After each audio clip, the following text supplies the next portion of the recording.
Ay, güey, qué hueva. Bueno.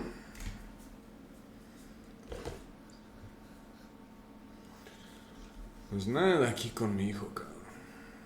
Como siempre, ya está dando lata.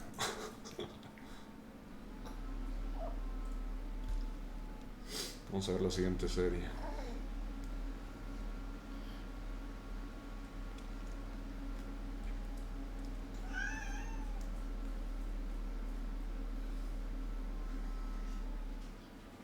So that was Rainer, Bjorn, Zerul, Solar. All right, welcome back. Just 2 more series to go here for day number 3 of Gamers8, as we have now got ourselves a ZVZ of all time to try and match up against one another, see who moves on into that round of 4. Joining me, I have Ben as well as Kevin. Let's talk about this one. Serral versus Solar. The Finnish Phenom goes up against Solar. I was about to say the Nuke Master himself, but Solar here in this matchup, Ben. And I'm excited for it because this is a good ZVZ. The Nuked Master, you mean? Like, yeah. No, I mean, this is a cool one, right? Like, Serral's obviously one of the greatest of all time, very much vying for that title. Solar is absolutely one of the guys that can Duke with him. Like, I mean, he did actually defeat him in the group stage at this most recent Katowice in the group stage. But I mean, this is a tall task for Solar. It really is. Serral is so damn good at this matchup, and there was a period of time where people were like, you can't beat Serral in this matchup. Yeah, there was. Roddy? There was, but then also Ragnarok happened at IEM Katowice. Not too long ago, Raynor got the best of Serral as well, the Home Story Cup. This has been an amazing year for Serral, make no doubt. Like, after that IEM Katowice, he really has been on one hell of a tear. He was amazing at the ESL Summer Championship, where Solar actually had a good run as well. Solar made top 4. Serral won the entire event, and on his way to that top 4, Solar also defeated Dark. The funny thing is about Solar is that Solar can look clueless and like an absolute god within the same series of a particular matchup. Yeah. And he's done that against Raynor as well, the most recent Home Story Cup. We blink twice, he's down 0-3. We blink a few more times, he's tied things if up. Solar takes down Serral, holy shit. And this is going to be a really exciting series because you know that Jonah just wants He to almost keep beat things normal. Raynor, So he definitely has a chance. Keep things normal. Solar on the precipice of greatness when it comes to kind of his tournaments. But the thing that always scares me about Serral, whilst we take a look at how the map vetoes were going down as well, is that Serral almost can like call his shot almost. Like, I was sharing a cab from the airport to Jönköping with him, and I was like, so how confident do you feel about Jönköping? And he was like, I feel very confident about winning. And he looked nigh on untouchable in Jönköping. So he can almost call it. That's the greatness of one of the GOATs here. It's insane. I mean, he's extremely calculated. It's like Ancient Sister and Ollywood like, banned this guy I by can them. go 50-50 with. This guy I'm the favorite, this guy I'm the favorite. And it's like, you knew Yeah, he was telling too the big truth. of Serral's a exactly the mess. same. They want to get and honestly, more when it comes down to it, right I think into there's the very action, few I guess. people that Serral truly worries about. Raynor's obviously one of them. Of He's course. got to worry about Maru, Clem when he's on form, but Solar, like, Serral has dropped games and series to people in this matchup where it's like, Ragnarok, you mentioned it, even like a Don Ragu where I'm like, Serral is by far and away better, but still, these people can take him down. And honestly, Serral did feel nervous in the group stage a little bit, or at least the Swiss bracket. Like, not clean. Dropping that series to Classic, that was honestly one of the big surprises of the tournament. Yeah, Serral has already dropped one series to Classic, dude. That is true. We expect such extraordinary things from Serral that the moment he loses a few more drones than he's supposed to lose, we're like, is he losing it? Like, is he not feeling it? Is he slumping? We're absolutely holding him to very unreal standards, but he has set those standards for us. Serral has looked great, but not untouchable, and I think that's going to give Solar some confidence going into this series. Well, let's figure it out then here. Yes, he is not untouchable, is Serral, but the Finnish Phenom usually rises to the occasion. But at the moment, so is Solar. Will he be able to contend with Serral here in this Zerg versus Zerg? It's time to get to it as we have this round of 8 match underway here at Gamers8.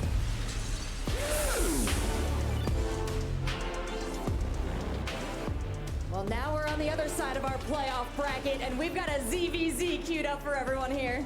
You know what's really good about this matchup? Because it's on main stage. سيرال الآن راح يكون متواجد في المسرح، اللاعب المرشح بالفوز بالبطولة كاملة. ماتش اب بالنسبة له، لكن يوم واجه رينر out on top, so let's send it over to the casters. With the best Zergs remaining in the tournament, and it is going to be a big Zerg vs Zerg showdown. Finland against Korea, a classic matchup. This is going to be so much fun, Pig. I'm so excited for this one. Serral versus Solar. I mean, we all know that Serral is incredibly good in basically all matchups, but ZVZ historically seems to be his one weakness. Do you think Solar can obtain a victory here? I think he's actually got a very realistic shot. Serral does come in as the favorite, but you got to realize that Solar is very solid in this matchup, and he's a bit annoyed. He's a bit angry. He's just seen his good friend and teammate in Maru eliminated. And remember, Maru is a guy who normally eliminates Solar. They always run into each other. They have that teammate battle usually in the semis or the quarterfinals. With Maru being out, it's now on Solar to kind of bring home the trophy for onside. Of course, standing in his way though, definitely a big Zerg versus Zerg monster to take down. Yeah, I always like looking at the player introductions at this particular tournament. How confident do the players look as they walk down the stairs? And well, we've seen Serral with that killer look in the past as well in previous games. Solar, though, also looking very comfortable here. He is definitely one of the greatest Zergs. He generally makes it past the group stage, right? But can he make it any further? That's always the question. Yeah, very high placing, and definitely one of the strongest in the world. In ZVZ, I think he's very defensive at some points, but he's also very capable of hitting a big, strong Ravager, Ling, Bane timing, that sort of stuff. Ay, güey, mi bebé, güey. Cómo chinga la madre, güey. Check in on the practice area with both of these guys just beforehand. They both look kind of just focused, prepping, watching the other matches, and in between I noticed that Serral was actually taking advantage of Alaze's favorite practice partner, the very easy AI. Oh, really? And it was so fascinating to watch. He's scouting, doing all the little moves. Even he'll distract on one side with some Zerglings, sneak other Zerglings into the natural, circle them around, try to focus a drone against basically the most incompetent AI computer there is. But you can see he's like setting his build and just getting repetitions of like the main path that he wants to take and just trying to memorize and kind of set in all the little details. So cool to see him just kind of warming up there in a very low pressure environment. Yeah, for a lot of StarCraft 2, it just comes down to your own execution, right? And knowing very well exactly what you need to do is the main priority. But here we go, game number 1 in this best of 5 series. In this quarterfinals at Gamers8, we find ourselves on the map of Babylon. Spawning right here in the top left-hand corner. Going for a cheeky little spawning pool. We're looking inside of the main base of Solar. Oh shit. And down here in the bottom right side of the map, it is a smaller map representing Basilisk. It's Serral. Definitely lends itself towards aggressive plays. I expect at least one of these players to make a number of roaches before they saturate that third base and shove across the map. How committed it actually is, you never know. I mean, this opening is absolutely fascinating. Was that a 13-12, mate? No, that was a 12 spawning pool, if I'm not mistaken, into a gas a little bit later. So this is a strange timing right here on the gas, guys, because it doesn't really line up with link speed or anything along that. Like, what exactly is he going to use this gas for? Maybe a quick Baneling nest? No, maybe. So I think he's just going to show this, make it look like it's a regular expand build. And then there's going to be the Link Flood all in behind it.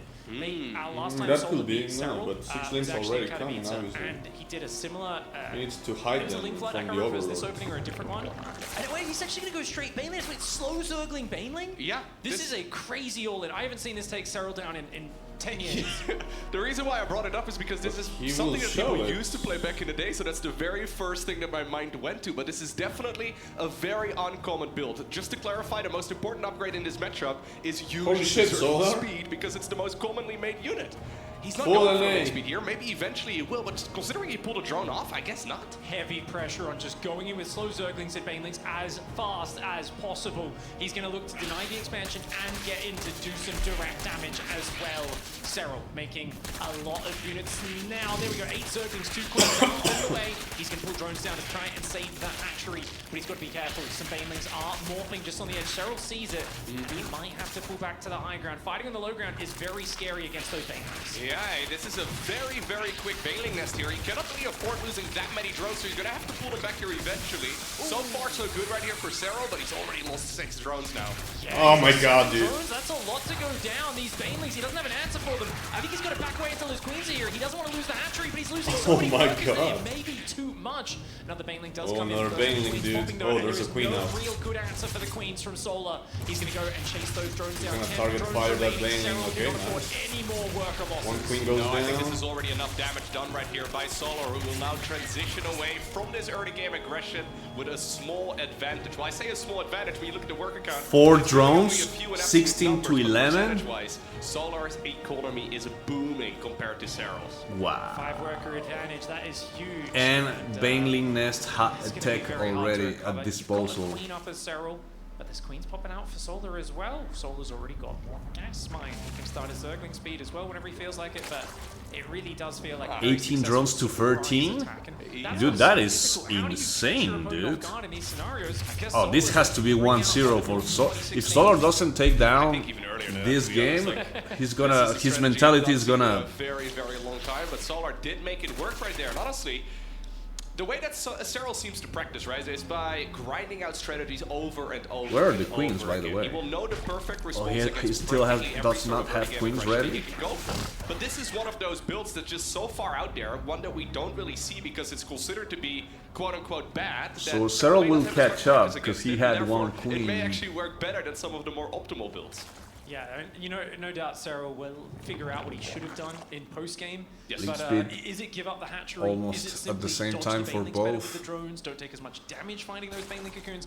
Solar Obviously, does he still knows have kind of the theorize drone and advantage, think so he knows how his does expansion he... is Okay, so Lair, second gas... So there is link speed on the back of this, but now also a very quick lair, all things considered. No third hatchery taken for Solar.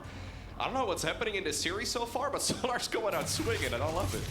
Quick Mutalist is such a good play here because a lot of the times, you know, the Mutas? just aren't answered. Your Roach tech's so speed? slow a lot of the time in these What games, is he doing? And by rushing ahead and going for that, you're going to get scouting with the Overseer, get some Mutalists up for map control, and dominate the skies from there.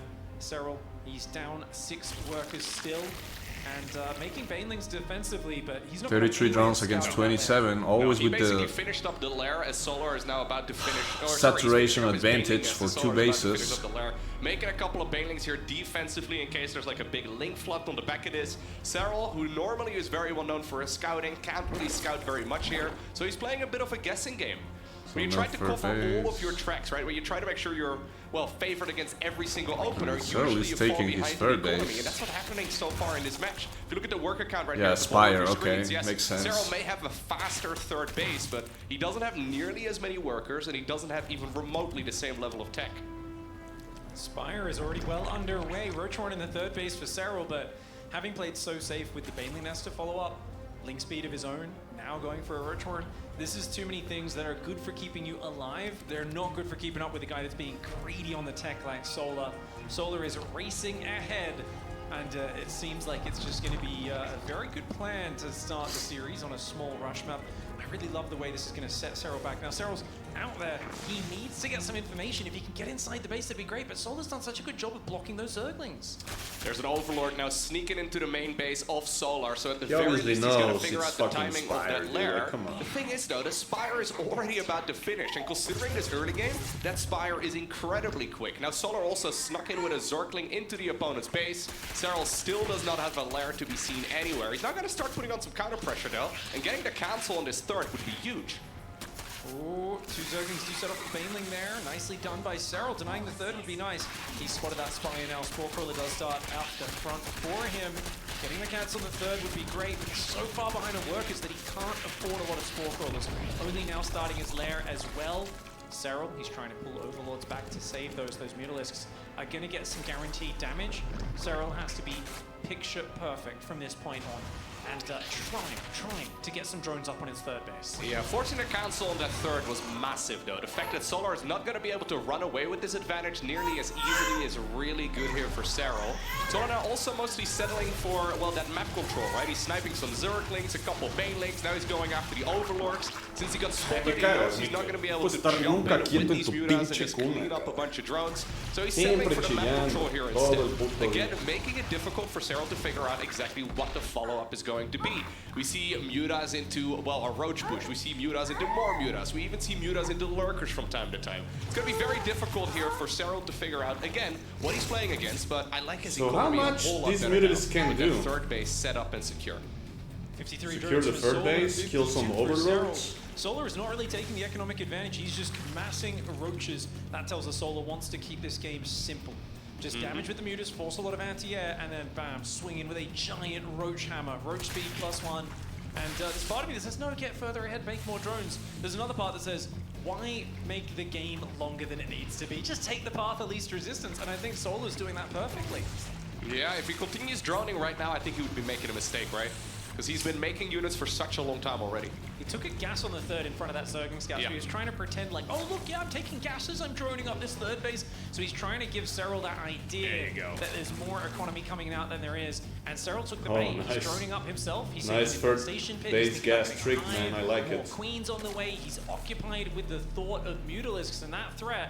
And he needs to be doing nothing but roaches, or he is absolutely going to get overwhelmed on the ground. Yeah, so these Mutas from Solar are followed up by a massive amount of roaches. Roach speed together with +1 missiles are finishing up right around the same time. So Solar is just about ready to move across the map and go in for the killing blow. The question here is, does Serral have enough units? Because that was a good start right there.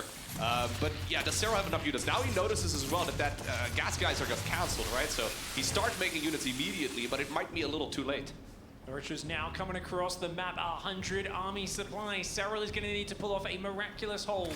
Remember, the early game did not go his way, losing many drones at the start. The Mutalisks have forced a lot of Queens and Spore Crawlers, which are not what you need to defend a big roach shove on the front. Zola's looking for the finish, and he's about to commit it. Gas, really? Yeah, Go, exactly. dude, go so fight. He's moving forward now. Are you actually attacking the stupid gas right now? Solar. He's got a lot more units coming Get into across. the fight, Solar. We talk about all the time. Are you serious?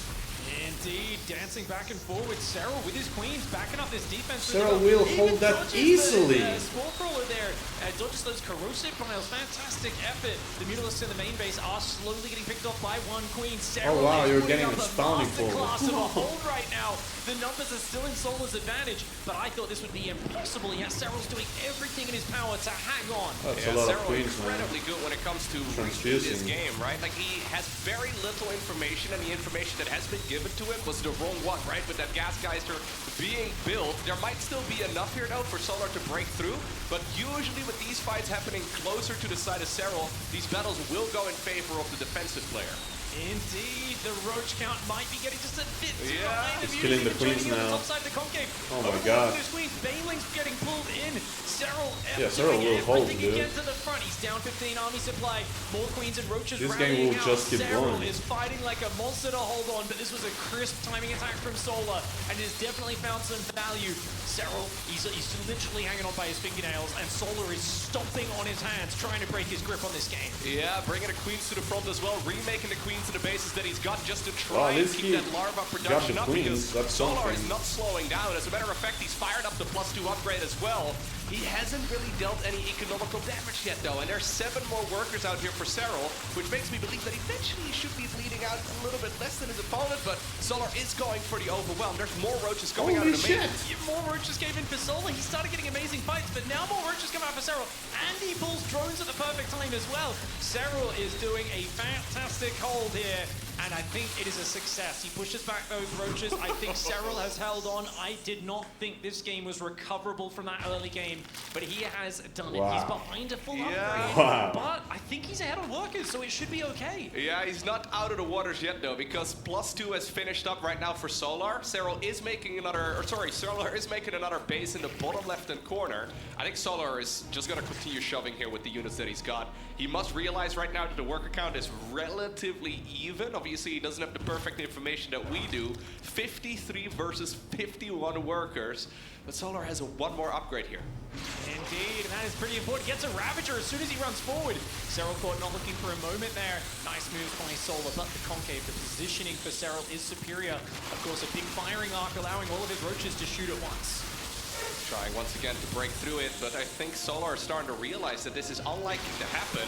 Then again, though, it's not like he's really in a scenario where he can drone up, and neither is Serral, right? So I wouldn't be surprised if we're going to see this engagement go on for a little while. Just fully saturate your third base and keep going. One being a Like, what the distraction in hell? the main base earlier, but that one has now been picked off, which maybe allowed Solar to pick up that one Ravager kill. But here we go again, and you were bringing up the concave. It's massively in favor of Serral here. Great positioning and jumping on top. He does finally fire up that +2. You might think, what a mistake, but it wasn't a mistake. Remember, Solar's Mutalisks destroyed one of Serral's extractors in the main base. So that limited his gas mining during that entire hold. Only now that he's stabilized has he replaced that gas, rebuilt 1 or 2 drones, and finally started the upgrade. But about 2 minutes, a little over that, until he closes the upgrade gap.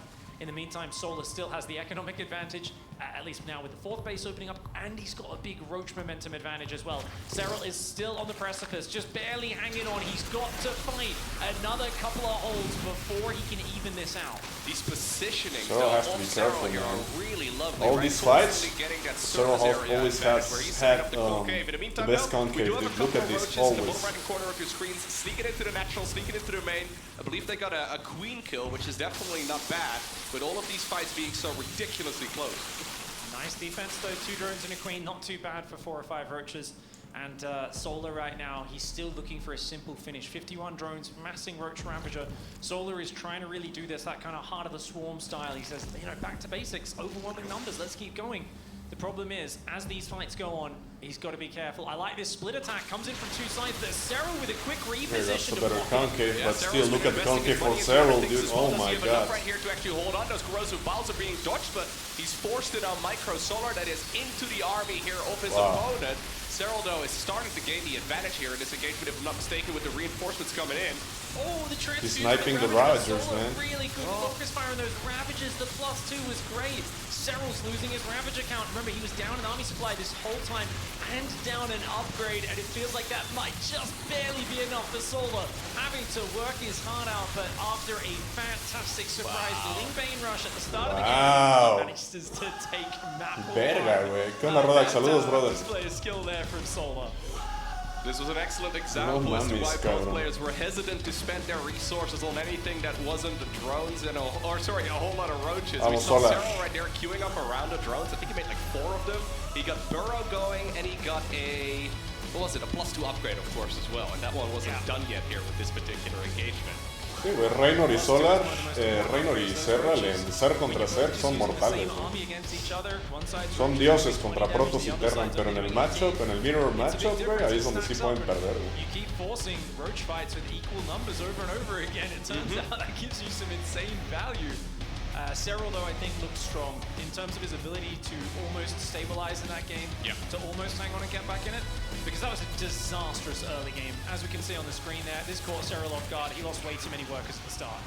Yeah, exactly. Solar managed to deal a lot of damage with his early game pressure, and then obviously he, sent that story out on the map as well, right? With the 3rd gas that he ended up taking at his base. That was a really cheeky one, or a gas rather, at the 3rd base that Cero scouted, at which point Cero thought, okay, great.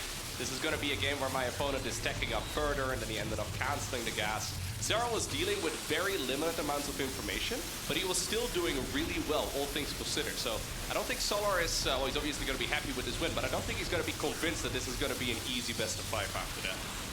As we watch the replay of that game, it does remind me of, Cero did make one comment before the series when I said, you know, did you see Reina vs. Solar, what are you thinking? And he said, yeah, I think there's going to be a lot of roaches in this one. Oh, yeah? He kind of had a bit of a cheeky grin. I think he feels like this matchup, with the way Solar plays, is destined to get locked in a mid-game roach war. He doesn't really foresee it going to the lurker tech that much, so I think that's probably an astute observation. Está de huevos el teclado de Serral, el color de it's going to be very much their job just to survive. Oh my lord, he's not building drones again at the top left side, representing on side. It's gas first into spawning pool. Are you serious? You madman? He's going all in, dude. First. We'll talk about that in just a moment. As his opponent right here in the bottom right-hand corner is considered to be one of the very best players of all time. We're looking inside of the main. Va a tardar más tiempo en llegar los Zerlings, güey. If I had to take a guess, I would think he's going to try and dodge the Overlord with the first 6 or 8 Zerglings, go around the edge of the map, and then surprise this time around with tiene que evitar el Overlord, si no, no mames. Will it be just Link Speed to cancel the expansion? Will it be Link Speed and Banelings? Pero esta vez Link Speed va a estar más. Esta vez no creo que sea con Baneling Nest, es simplemente Link Speed expand. But definitely, if he had happened to, for whatever reason, go spawning pool first, or a 15 hatch, 15 pool, both of those would make him much safer against this, because he'd have earlier queens and Zerglings Solar chiseando al Serral. Might get him in trouble. Yeah, this is 12v11 right here for Solar, so this is incredibly aggressive. Now the question is it going to be pulling out a gas here? Okay, he does pull out a gas. Eso es lo que hizo, güey. Okay, all of the drones here. So 104 gas, small little mistake. No sé qué tanto lograron las mutas, pero bueno, fueron un poquito molestos. It's kind of funny because this will look like a relatively similar build to Cero, but this time around it's the exact opposite tech, right? In the previous game it was just the Baneling Nest, no Zerking speed, and this time around it's just going to be the Zerking speed and no Baneling Nest. And this is what you were talking about, right? He's going to be running those Zerkings around in a bit of a strange looking path, but he's trying to dodge the opponent's Overlords. I think the next pair after these 2 that are leaving now will probably get spotted. but already having 8 Zerglings get over there without your opponent having time to respond. Usually the goal here is you would like Serral to kill le falta el link speed? Todavía la He's on mitad. 21 supply already. He's used most of his lava, and you don't want to reveal it to the last possible mames, second. no los ve. Serral queues up 2 Queens, 2 Zerglings, and Overlord, and the Zerglings finally show themselves. ¿Puede chingar un dron? Sí, cómo no. ¿Se chinga un dron? No, va a escapar. Escapa. Ahí hay otro. Ya se va de regreso. But here we go, seeing these lings just appear out of nowhere. Serral from the last lane. Last game, his mistake was trying to defend the expansion. So he says, well, I'm not going to make that mistake Adiós, again. un Zergling, papá. Potentially give it up. No, he does pull Pues tiene drones que down. moverse. He's going to try and save it. I'm with you. I don't think he actually should try to pull Wow, those drones, bajó con los drones, güey. right now here for Solar. Bajó con los drones, estás loco, Serral, güey. So many of his opponents as Y estos well. Zerglings tienen velocidad. No Bigger than mames, his opponent. He's creo que gonna esto es be GG, feeling pretty güey. good about himself, but his aggression is Un really dron, only just otro now dron. started. Ese dron The casi, are güey, out, pero va but por I la think at reina this allá point, abajo. Hay una Solar reina, manages ¿no? to grab the Sí, queen no over here mames, and then güey. kill the natural. 7 drones, más Zerglings, la reina. Yeah, that queen does wedge herself in the gap. Oh, qué delicia, cabrón. 2-0. Güey, puede hacer lo que se le hinche el huevo. Bueno, Serral todavía puede defender, pero es que esa velocidad. They managed to take out one of the Zerglings in the pocket, and they managed to try to hide until the Zerglings do recover. But the Spine Crawler's not down here on the Si natural los just yet. micreas Still bien, 16, güey, son letales, güey. you know, 8 army supply, which should be 16 Zerglings coming out here for Solar. That's enough to cause a real problem. Mata a todos los Zerglings otra vez, güey. La reina. No, vienen los drones a defender. La reina. No mames, la reina, güey. Güey, debió. 20 drones though here in total now for Solar, and Serral only at 16. Yeah, it's definitely a Todavía puede intentar venir a snipearla cuando quiera. 9 drones, 14 Zerglings, un Overlord. Perdí un Overlord, güey. No mames, y la reina, güey.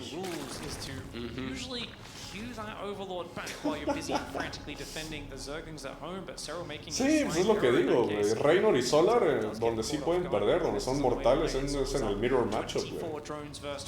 Reynor le ganó a Solar, pero quedaron 2-1 y estuvo muy parejo, güey. Nope, and this is an interesting follow-up right here for Solar, because he's just making a lot more army against somebody who he knows he's got a superior economy against, and he also knows that the opponent has got a Spine Crawler already ready to go. This may very well, wow, if he gets another Overlord, that would be massive, but this may very well bait Serral into almost like a false sense of security. Ahí vienen los Zerglings a defender. Spine Crawler, everybody's Sí, lo va a terrified matar, of those sí in lo the va a early matar. game. There's probably no way that after this economical Adiós. advantage that my opponent has, he's going to commit to an all-in, right? Turns out, well, Solar is ready. He's going for a Warlock. That is good for him. Okay. Buena lectura ahí de Serral, muy buena Great lectura. read from Serral. He does realize what's happening. Okay, there's an Overlord over here that just sees all of the links, that's why. Yeah, I don't know how he might have figured it out earlier though, just because the third base is down. So I think Serral here is playing, saying, look, I'm behind. Perdió unos Zerglings, Perdió unos Zerglings Serral ahí, güey. Oh, he canceled the Evo in the No, no. No, mames. Oh my god, that slot was supposed to be taken by the Queen. But De todas maneras, aunque no lo hubiera cancelado, solo había una espina y una reina para... Y detrás de eso podría dronear Solar, güey, 2-0, güey. Se aventará Serral el 3-2 de combat. La veo difícil, pero bueno, de que puede, puede. Digo, Solar ha ganado por cheese, nada más, güey. Vamos a ver si se atreve a quesearle una tercera vez, no creo. ¿Quién sabe? I mean, to quote the kind of meme phrase of pro gamers, I hope my hands won't betray me up there. Yeah. I don't know if his hands betrayed him, but it felt like an accidental misclick on escape or something. I'm not sure what just happened with the Evo cancel. He was in a rough spot anyway, though. Even if he blocked that attack, that was still going to be very hard. On drones. Solar was like 4 drones ahead, building 5 more. It was already going to be a hard position, but that's kind of tilting if you make a mistake like that. Yeah, no, 100% exactly. Like, I don't think the game's result would have necessarily been that much different, but that is a massive example of a mental block right there for Serral, right? Who has looked mortal as well in the other matchups that he's played. I mean, obviously he's made it to the round of 8 over here, so, you know, he is where we all expect him to be, but he's one of the tournament favorites. And right now, with some relatively sloppy mistakes... I think he keeps fighting too early on that natural. Honestly, his hatchery is not that damaged. He could have tanked a lot more damage, waited for more Zerglings to pop, and then fought. And the cancel there, his queens were nowhere nearby. I don't know exactly what was going wrong there, but he saw the links running out, right? Like, they were literally sitting within the Overlord's vision range. So he was reading it correctly. That's what surprised me. I think he actually built the wall before he saw all of the Zerglings of his opponent, so he knew what was going on. So the reaction right there really was a little bit strange. Well, that's one to pour over in the analysis table later, and we get our hands on the replay. It'll be very, I'm sure me and you will be pouring over that when we get home from this tournament. But it's definitely a rough way to start a best of 5, and 2 very aggressive openings, and I like it though. You don't see much very often, right? I mean, just like, look, it was crazy. The slowling Baneling rush. I mean, I think the last time I saw someone use that a lot, it would have been True. Like, you know, he was like the master of weird cheese back in the day. Obviously hasn't been active for quite a long time. And everyone else, even when True was doing it, was like, oh, that build doesn't work very well. It's not that good. But it probably isn't if you know that it's an option. But since we don't see those builds for literally years on end in tournaments, it can suddenly catch you off guard again. So this was a very, very aggressive opener, of course, here by Solar. A couple different approaches that Cero could have taken. He ended up losing too many drones there. I think in his mind, that's probably where the game was already over, right? He's like, okay, I'm supposed to lose like maybe 4, maybe 5 drones. Yeah. But any more than that, I'm gonna be far behind. And then, anything from there is a bonus, I suppose. But then that cancel on the Evo chamber, that was completely the wall off. The more I think about it, the less of an explanation I have. You know, you've been giving pretty good explanations so far in analysis, Loco. I am a little bit superstitious. Yesterday, we had the longest best of 3s out of any tournament day that I have ever seen in my life in StarCraft. Yeah.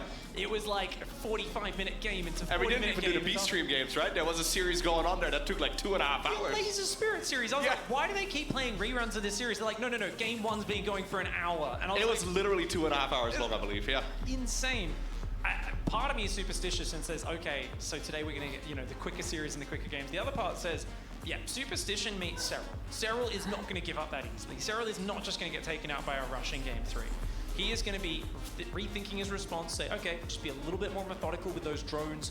Don't fight until I get a few more Zerglings out, let the hatchery tank a bit more damage, and continue on your normal path. Because the thing is, he played pretty darn well game 1 from behind. Game 2, it looked like he had a next level read. We don't really have all the information. I'm sure we'll find out in the interview potentially at the end if he does end up bringing the reversal around, what happened there and why that evolution chamber got cancelled.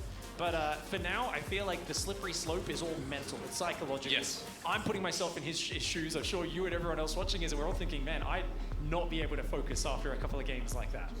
No, absolutely. I'm looking at the camera right here, and every time we get a shot of him, he seems to be, okay, well, actually, the previous shots, he seemed very frustrated in himself, but now he had that killer look back on his face. I know this is a very cheesy thing to say, we always say it as casters, but if there's anybody who could win 3-2 in this particular scenario, it would definitely be Serral. But this is gonna be an uphill battle right now. Solar, I mean, he could just bring out some more cheesy builds, and he's got 3 chances to go ahead and do so. He really doesn't even need to do it, though. He could just play the straight-up macro game, and I would say he definitely wins at least 1 out of 3, right? Definitely has a very good chance to, but this man right now, I feel, has a fire lit underneath him. After seeing his teammate fall, he realizes that there is a lot of opportunity right here. No longer is Maru standing in his way. It's his chance to hold up a big trophy and a massive prize check. In the top left side, representing onside, he just needs 1 game to finish it up. It's Solar. Esto va a ser un juego normal. ¿Qué apertura va a ser Serral? Es la pregunta. Having a rough series so far. From Finland, we have Serral.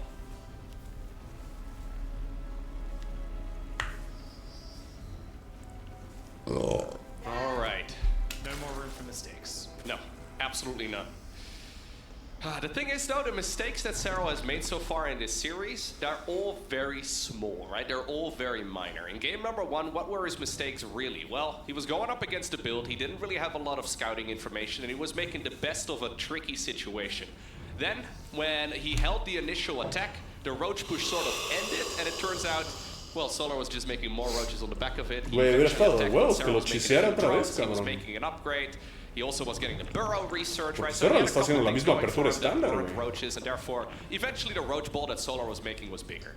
In game number 2, maybe Tres al hilo a la verga. aggression was over already, and his opponent, since he got scouted, just didn't really continue with the push. So he's like, okay, maybe I don't need this Evo anymore. Like, the mistakes that I'm getting at are all Serral very minor. I think it's important right here for Serral to not overthink these errors, because he plays this game day in, day out. He knows that oftentimes, especially at this level of play, the smallest mistakes can lead to victories for the opponent. All you need to do is just, well, tidy the game up ever so slightly. And that's the thing. Most players' instincts when they're in this position, they want to tighten it up ever so slightly. They tense up, they play stiff, they get way too hyper-focused on things, they lose overall awareness and situational awareness.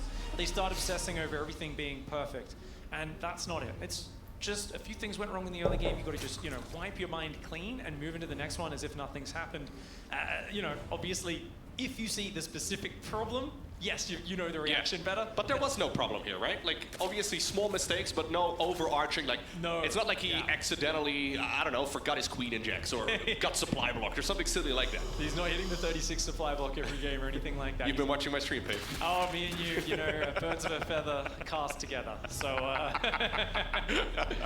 By the way, this time around, Solar not going for a 12 pool here. I mean, at this point, that's a bit of a surprise, I guess, since he's been going for the most aggressive build twice in a row.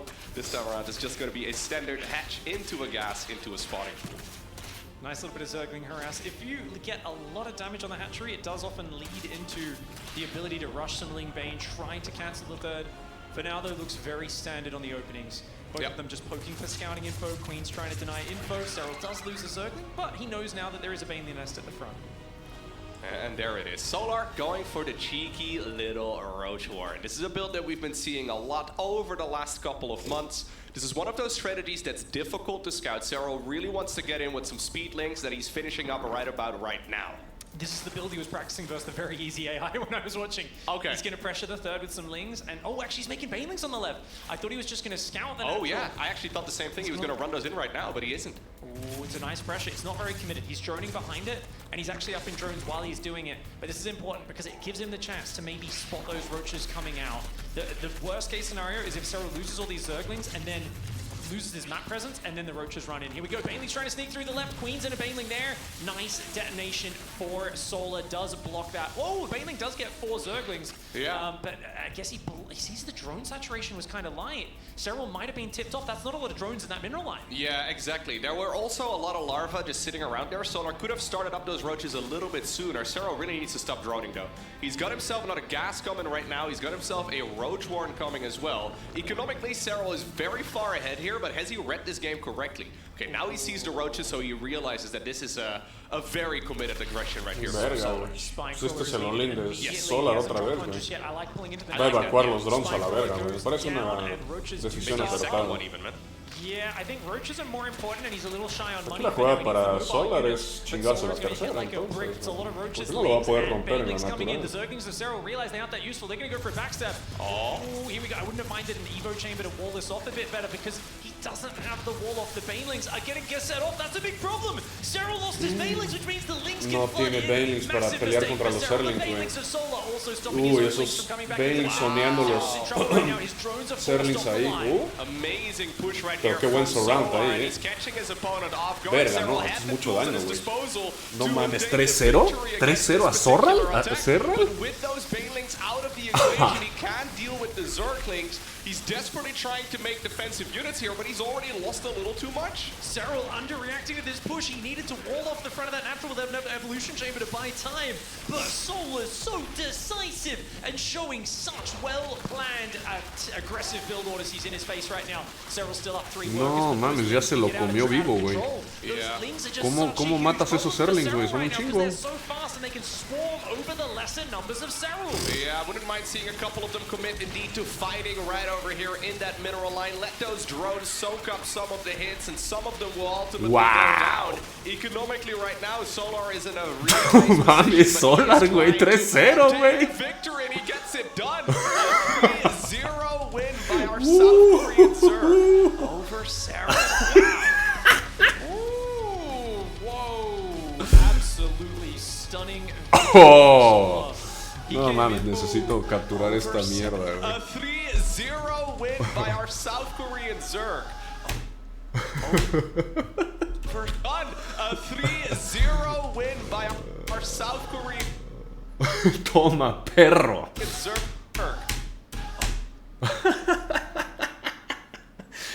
A la verga, no mames, güey. Güey, eso creo que nadie lo ha hecho, güey. Le está diciendo 3 pepinos, hijo de tu puta madre, güey. Lo vamos a capturar en la... Sí, ándale a huevo, güey. Whoa! Absolutely stunning victory for Solar. He came in with the plans, the strategies. Verga, güey. Brought back some old ones we hadn't seen in a long time. Qué chido, güey. Me da gusto, güey, que se den las sorpresas. Así como Clem le ganó a Maru, güey. Solar le gana a Serral, güey. No, it was absolutely critical. Get fucking wrecked, my friends. Quiero ver ese handshake. ¿No handshake? I definitely thought he could win. I did not expect a 3-0. Ni siquiera le fue a dar I el don't think handshake. anybody would have expected a 3-0. If anybody did, I wouldn't have believed you. I don't think this is a result that a lot of people would have expected. ¿Te imaginas si hubieras apostado 3-0 a favor Solar en los sitios estos de apuesta? Güey, te llevas una lanota, güey. Una lanota, güey. Si la atinas al marcador, güey. told me he was the one they were most afraid of, and you took him out 3-0. How did you do that? Yeah, he's the most scary opponent. I agree about it. He's a really good player, but my preparation was really good. I just made this rebuild in this today's morning. After I woke up very early in my Me desperté temprano. room, so I'm very Planifiqué estos build زي ما orders. تشوفون سولر قدر انه يهزم سيرل 3-0 اعزائي المشاهدين. هذا اللاعب اللي الكل خايف منه. على verga. يقول انه هو اللاعب اللي ممكن ياخذ البطوله بالكامل، وسولر الان استبعدوا من البطوله. Mira esa pinche hidra ahí, güey. No mames. قبل قليل. No había visto esa mamada, güey. Ah, la verga, eso no había visto esa mamada, güey. كيف انت قدرت انك تجهز البطوله Casi el cucanazo ahí bailando, pero con una hidra, ¿no? هذه؟ الجواب كان يقول انا صاحي اليوم من الصبح وطلعت. ¿Qué ponen ese mono cuando hay un 3-0 zapatero? ¿Qué pedo, güey? فصحيت مره بدري قدرت اجهز الاستراتيجيه هذه، والان قدرت اني افوز عليها 3-0. Verga, güey. You absolutely deserve to be proud of yourself after results like that, after coming up with a strategy that worked that effectively. Was there ever a moment that you felt like you were struggling? Yeah, first game, I feel like my early game build was pretty worked well, but even though his like defense was really amazing, like I feel like, oh, why he have so many roaches and why his defense is so amazing, like. So but even though I still managed to win, I think the first game was really huge for me. زي ما تشوفون السؤال الثاني اللي سولر كنا نتكلم عن اذا في شيء من البطوله من المباراه هذه بالذات قدر انه يعني بما انه هو فاز فيها، هل في شيء من اللحظات اللي صارت في البطوله صار واجه صعوبات فيها انه يقدر يفوز في المباراه؟ يقول ايه فعلا في الجيم الاول الديفنس اللي كان موجود عند سيرل كان مره مو طبيعي، بالذات الروتشز حقينه كانوا مره كثار وما كنت اتوقع اني بقدر اخسر او بقدر افوز المباراه هذه، لكن بالاخير قدرت اسوي كومباك وبالاخير قدرت اني افوز، لكن الجيم الاول هذا كان جدا حرج بالنسبه له. You've built up a lot of momentum in this tournament. Moving on, and the day you are potentially going against the winner of Cure Classic. Which one would you rather be facing in the champion? Wow. Verga, creo que esa fue la serie de más sorpresa hasta ahorita. Ha habido un par así, pero creo que hasta ahorita esa fue la más cabrona, güey. No mames, 3-0.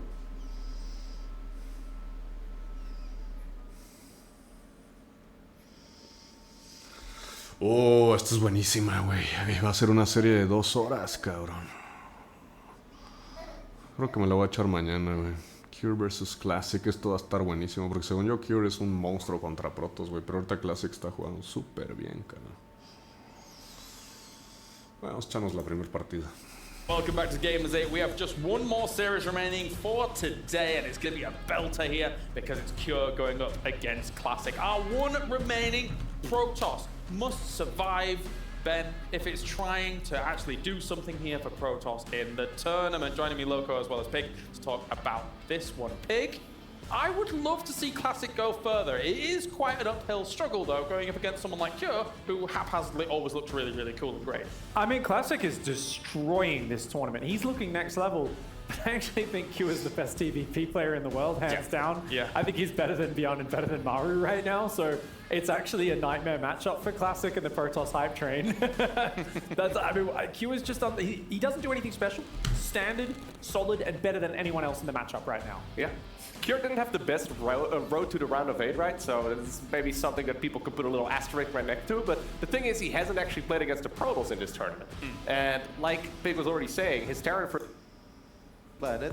So when two worlds collide, to quote the famous Colaris, who did a bit of casting earlier today, who's gonna come out on top? It's actually really rough to call right now, because before this tournament, I'd have given Sí, it está to Kiro, perrísimo, like any güey. day of the week, even Si tuviera que apostar, diría 3-1 favor Cure. Pero, quién sabe. 3-2 creo que es más realista, pero vamos por el 3-1 favor Cure. Solo porque Cure es muy fuerte contra Protoss.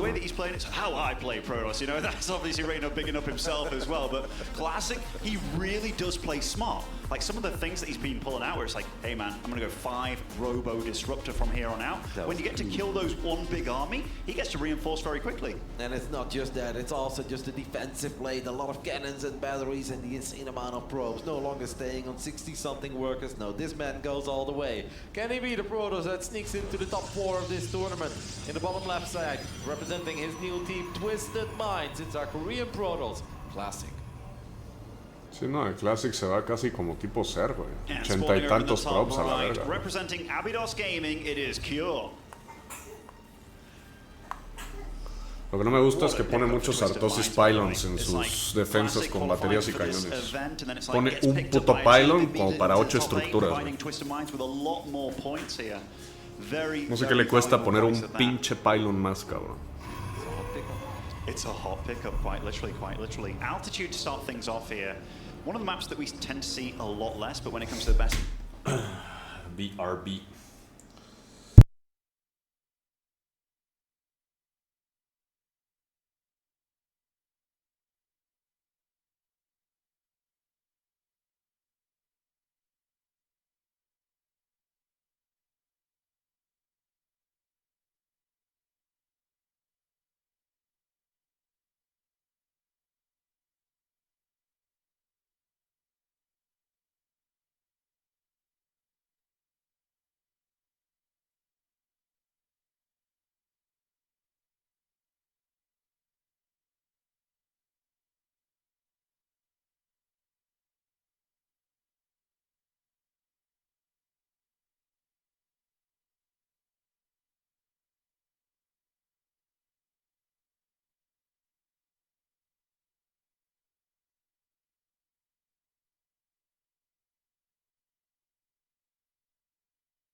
En 3 horas I challenge the Mancos. Let's fucking play, man.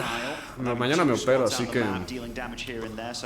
hoy voy a estar como hasta las 12 de la noche a la verga jugando. Voy a estar unas 8 horas de ayuno. Que se hagan las retas. Let's fucking go.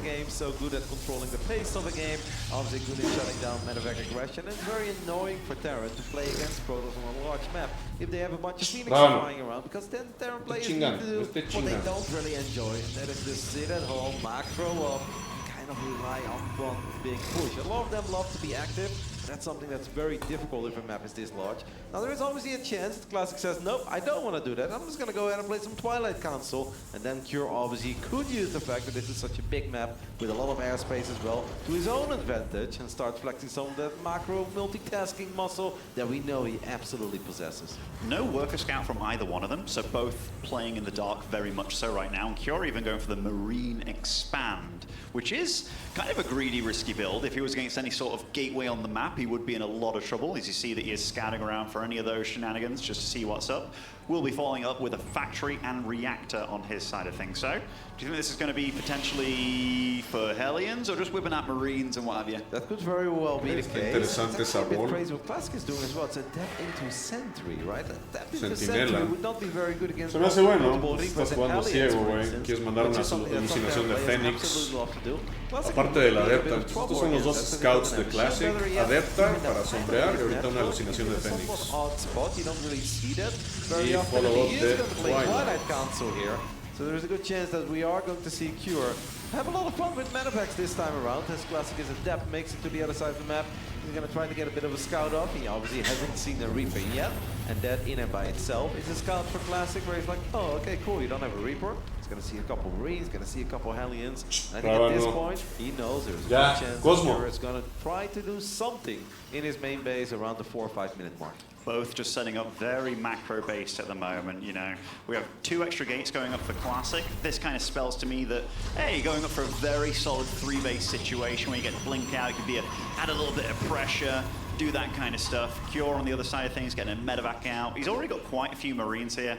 Does have a Widowmine on his side of things. As to what he's going to do with all of this just yet and what he's going to do with it, looks like he's setting up for maybe a little bit of a Marine drop here to get things going. Before we focus on that Marine drop, I love these cameras, by the way, because I saw you and Clem thoroughly analyzing the mousepad that Cure is using. Oh yeah, there's a cheeky, a little bit of a weed mousepad over there, isn't it?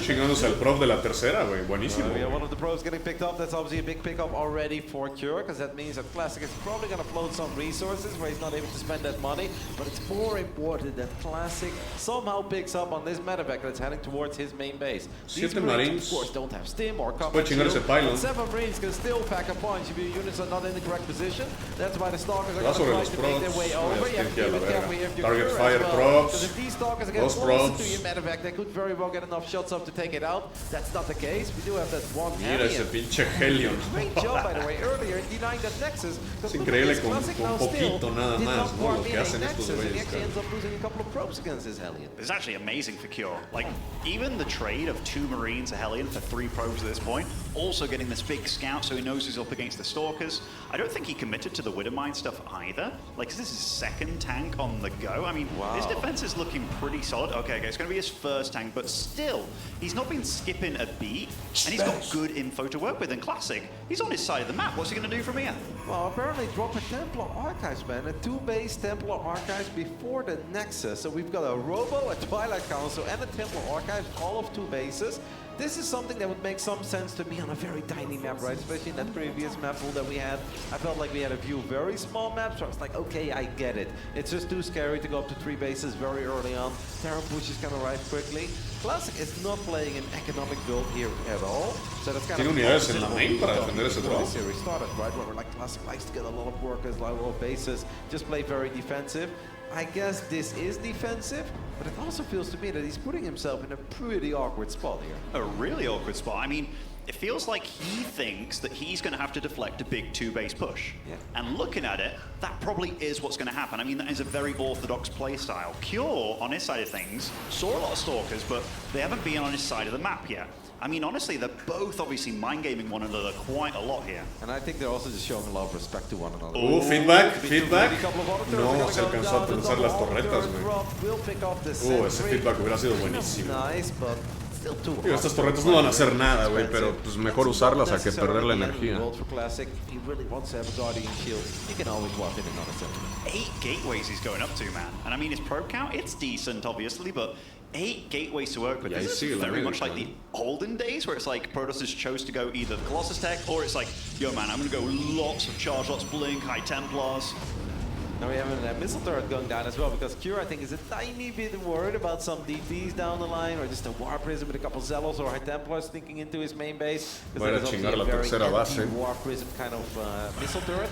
But I kind of feel like we're seeing is both players just playing it very slow and steady here in game 1, showing a lot of respect to one another. They probably just know how good one another is in this matchup. And obviously the stakes are so high. Nobody wants to have a disastrous game 1 in such a big quarterfinals. I think you're absolutely right. Like, some players, they like to go crazy in game 1, right? Like, you saw Solar against Cell. Va a chingar de este lado un poquito, la distracción nada más.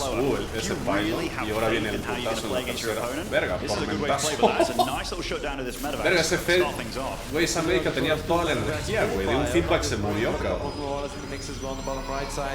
Sí, que ahí viene el Ghost Academy.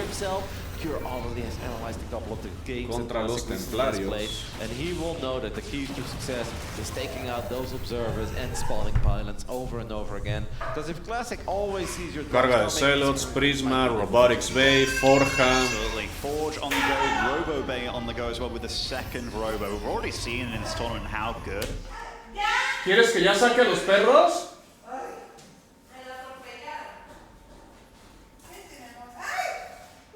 Hijos de su puta madre, están haciendo un desmadre.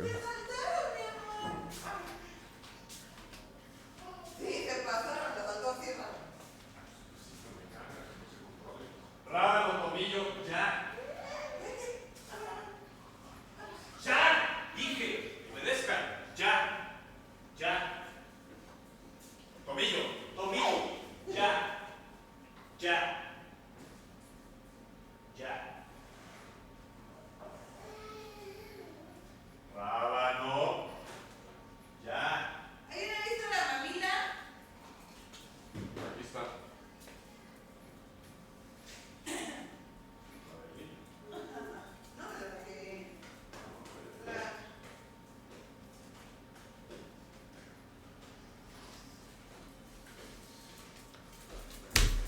Classic has been with those robo units, and so far, not really Cabrón, siempre es un puto desmadre. I mean, the fact that the Raven flew in, had to expend its energy straight away, because High Templar was right there, and I think that was kind of his first spot of that situation, but now Ghosts are on the go, but Classic, within regards to his tech, feels like he's doing the right thing by switching into most likely Colossus from this state, or it could be straight into Disruptor.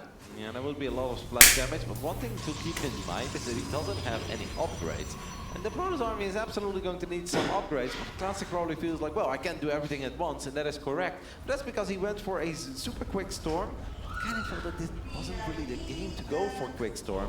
Yo creo que va a haber un push muy fuerte de tanque Bayo fantasma, güey, y ahí, pues, bueno, ya viene un coloso. Pues a ver si Classic lo puede parar, güey, pero también Classic es un cerdo con sus drops de tormenta, ahí viene. ¡2 minas! No mames, no mames, cabrón. Le iba a poner doble tormenta en su tercera base, Verga, güey. Eso debe doler, hermano. Seguramente tenía para echar 4 tormentas ahí, güey. Pasarse de verga, ¿Intercambio de bases? No, creo que Cure sí puede defender acá, ¿no? El MP a los Zealots. Tiene que evacuar los SCVs, güey. Wow, Cure va a regresar. No mames, güey, yo pensé que sí iba a ir a... Bueno, ok, dice no hay pedo. Aquí agarra este ejército. Está bien, me parece la decisión acertada. Güey, nada, ya se murió el... Bueno, quién sabe, a ver.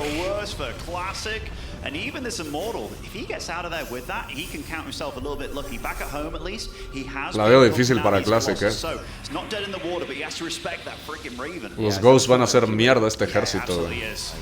200 energy on that Raven. That Archon could actually be in a bit of trouble as well. 5 Ghosts already for Cure. Well, obviously started Ghost production very early. He's going to drop a couple of EMPs on the Archon. MP, misil de armor. Oh, llegan 2 colosos. Los 2 colosos son feedback al Raven. Can be very, very grateful that these Europe's showed up in time. They don't quite have extended turbulence yet. It's seconds wow, qué buen split, cabrón. Finishing up them with a bit of micro and especially the immediate reinforcements. I want to say Classic should be fine. Cure's stimming a lot here, man. He's stimming a lot, but he has a lot of army reinforcing here. And if he can keep these units alive... Verga, güey, esos colosos llegaron justo a tiempo porque si no... Pero va a haber una diferencia de upgrades, Classic creo que está en 1-0 nada más. Apenas empezó el 2-1. Cure está... ya casi va a acabar el 2-2. Me pregunto si va a agregar Vikings o va a seguir haciendo Marauders nada más contra los colosos.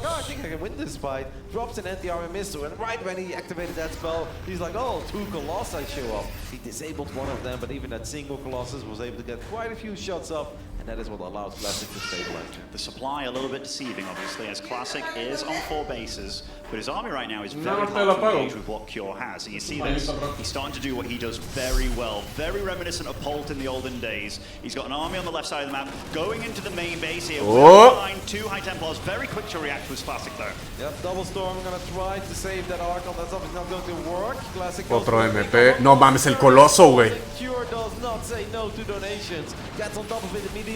Only loses the empty medevac as well. 2 Templarios, un Coloso, unos Zealots. Gets a Colossus. He gets a couple of High Templars. Takes out a battery as well, which will make the next drop even more deadly. Ya vio los disruptores, güey. Sees 2 disruptors and the Zelnaga Watchtower. But Classic is paying attention to. Fíjate estos splits, papá. This army's so hard to engage, man. This is what Classic's done well. Because I mean, this game, I don't feel like anything's gone extremely well. Se va a agregar Libertadores con rango. Yo agregaría Libertadores con rango, güey, porque ya Coloso Disruptor también es un pedo, Esa mina. Una mina nada más pegó. I'm starting to have a lot of hope for Classic in this game. Yeah, this is going quite well. He's still a bit in trouble though when it comes to the upgrades, right? Sure, the +2 and 1 are about to finish up, but even then he's behind an upgrade. Nice EMP there by Cure. Adiós, adiós. Ah, la tercera. Ah, esa sí más o menos pegó. Tormenta. Y ese ejército proto sigue ahí persiguiendo allá arriba. Chingo de Zealots. Pero esos MPs no mames, güey. Los vuelve de papel a los Zealots,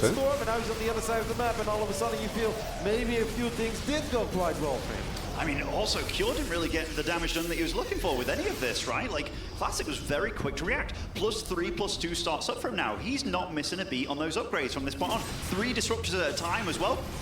No recall available, but there will be a couple of zealots parked in. That pylon gets Bien, cabrón. Bien snipeado ese pylon. The main army is here to deflect this army as well, push it all the way back. And Curious is gonna have to go home packing. Did start up +3 for the bio unit, not +3 army yet. I would not hate a second starport, because I think at this point it's quite obvious. Güey, me gustaría ver una transición para Cure, güey, de aéreo, güey. Está haciendo un vikingo, güey. Metes otro aeropuerto con reactor. Sacas libertadores con rango, güey. Porque mientras no haya Tempest, güey, esa sería la composición perfecta, güey. La unidad que le falta ahorita a Kyurka. Pero pues a lo mejor no lo puede pagar, güey. Está sacando +1 para aéreo.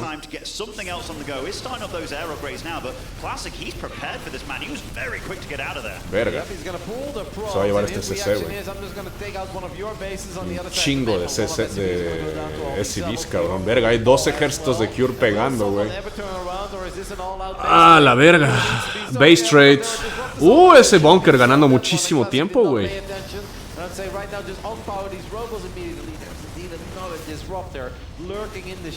2 Nexus, adiós.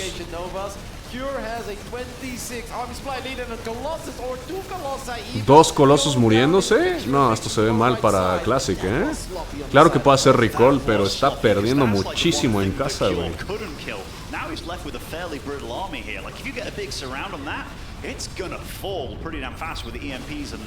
Maybe some liberators can sneak out as well, but the firepower left over in both these ¿No armies está haciendo is still recall? pretty damn big.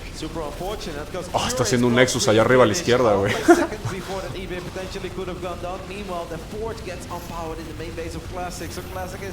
Tiene que evacuar todo en chinga, güey.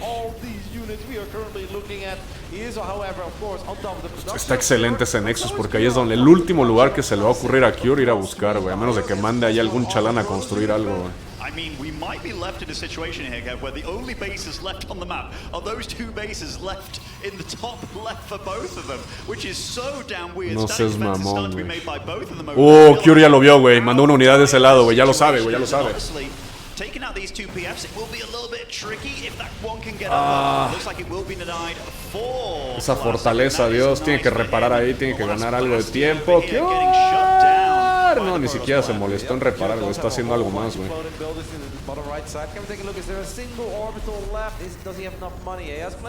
No mames. One bad boy SCV on the map somewhere, and it's got a big job in its hands. No CC. That is the last. Tiene que construir un CC, güey. Tiene que construir un CC, cabrón. No puede escanear, güey. Pero tiene la visión de los Vikings. Puta, pero rompe esto, cabrón. Primer disruptor. ¡No mames! ¡Oh! Justo en el último momento lo cancela. Disparo del disruptor, güey. Cuidado con las tormentas, güey. MPs, MPs.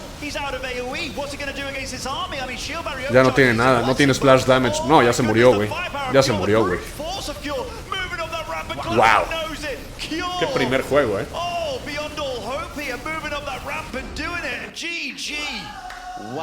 Verga, güey. Está super salty, Classic, güey. Bueno, frustrado más que nada, ¿no? Qué buena primer partida.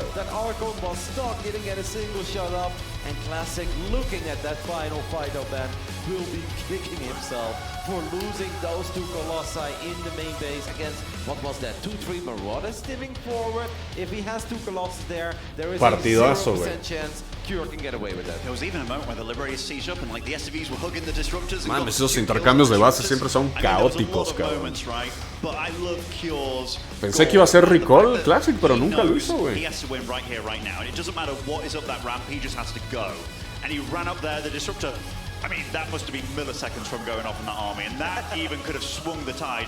I saw Classic also bang his desk a little bit in frustration after that game. He probably can't believe that just happened, right? He's like, all right, my opponent is being revealed. I'm not. I'm sitting pretty here. I'm on top of a ramp. I'm well protected. There is no way you're going to run into Disruptors on top of a ramp. Those are powered by shield batteries as well, and even a potential shield battery overcharge. It's just one of those moments where you can't really believe it, and by the time you understand what your opponent is doing, it's too late. I know we're nominating stuff, man, behind the scenes. That, for me, is the play of the day. I don't care all these other great plays we've had. That was an amazing ese disruptor que mató al final en la rampa estuvo a un milisegundo de explotar en el medio del ejército. Really wrong for Classic this game, just like that War Prism drop, and the fact that he got himself into a really good situation. I mean, this was terrible as well. Everything we're looking at is like, these are chaos highlights, you know? And somehow Classic was in a phenomenal position later on. Yeah, if you see the highlights of the first 9 minutes, you're like, all right, that was game, right? No, that wasn't game. And if anything, at one point, it started to look really good for Classic. But this is not something that's a coincidence anymore. Classic does this time and time again. And it's honestly pretty hard to understand, even if you're looking at it, where you feel that he's making some mistakes that you're not supposed to be able to get away with. He gets away with it. However, Cure got away with that decisive move, running up that ramp, and Classic could not believe it. What a win for Cure there, winning on altitude as well. That's a big point you make. Altitude, probably the worst map he could have played in the pool, or that was left over against the likes of Classic. And yeah, man, what a game. Like, I'm very impressed with both of them.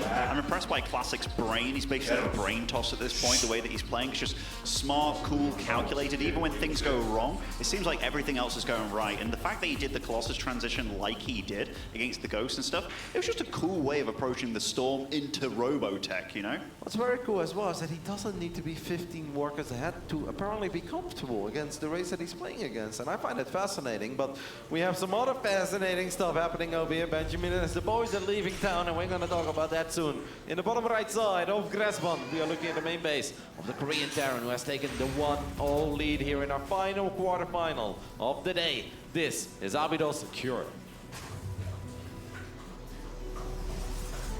Once upon a time, one of the greatest pros in the world, and honestly, he's returning to clear form here.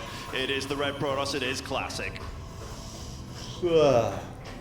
Explosiva primer partido, cabrón. Is it 2 Marines that are out in the field? Wow, Oh, okay. those Rax proxy. But we're definitely going to get a couple of Marauders or Reapers, man. Erga. SCVs are leaving town. Huevo, estas son las jugadas que requieren huevos, cabrón. Estás jugándote miles de dólares en este momento, güey. Pero hay, obviamente, Prop Scout. Y creo que Classic sí igualea la rampa, ¿no? Classic has scouted this game with a probe, and upon that probe arriving, he's going to realize something is up. Cure did this a couple of times, I believe, at the Intel Extreme Masters Katowice not too long ago. We actually found a lot of Ya está sacando un Celot inmediatamente. En todos los casos lo puede cancelar, pero mientras no vea la barraca o lo que sea. Cybercore antes del Nexo, obviamente. Ah, es Tech-Lab, güey. Marauder Rush. Verga, güey. Si logra poner un pylon con batería se hace hold, güey, pero...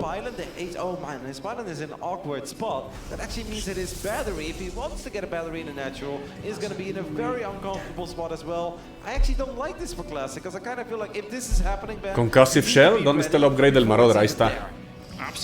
2 SCVs, 3 Marauders van a pegar en los próximos 30 segundos, güey. So his units that do come down that ramp, at least they're going to be sort of safe. And How do you defend that? Like, your units are going to come down from the ramp and they're going to have to pass the Nexus to get in range of the shield battery. And that shield battery is probably not going to finish up. That first Stalker could already get tagged. Okay. You're going to have to give up on the low ground here, I believe, or pull a ridiculous amount of probes. No, mames, no puedes pelear contra eso, güey. Bunker todavía. Ahí estaba la batería, güey, pero no, pues no. La va a inmediatamente cancelar.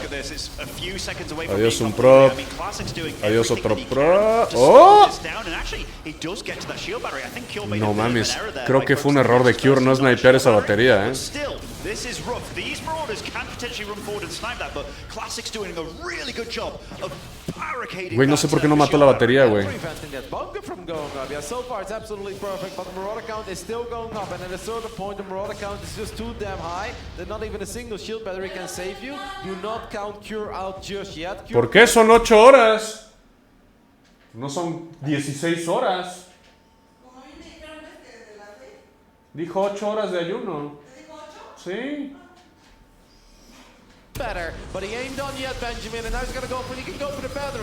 No mames, no, güey. No puedes pelear contra esa batería, güey. No sé por qué no la... No, güey. Ahí sí se la mamó el Cure, güey. Ok, ya se acabó la super batería. Tiene que estar kiteando ahí forever. Verga, Classic, ¿qué estás haciendo, güey? Se lanzó, güey, se lanzó. ¿Qué está haciendo con esos props ahí? No mames, pero ¿por qué se fue? Tiene que estar encima de sus baterías. Pum, adiós, adiós, adiós, adiós, adiós y adiós. El pylon, güey. Oh, las baterías están curando el pylon. Ahora se va sobre el stalker, güey.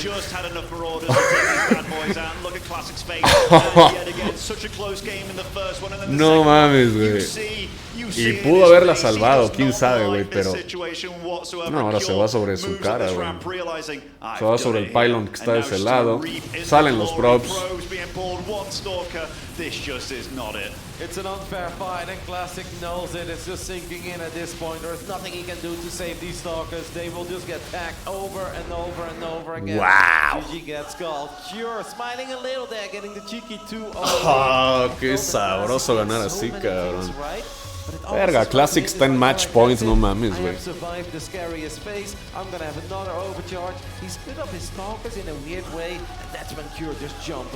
Bueno, esto hacer ese quesito un día contra Protoss en el ladder, güey. Doble racks, Teclap, Marauder. Vámonos.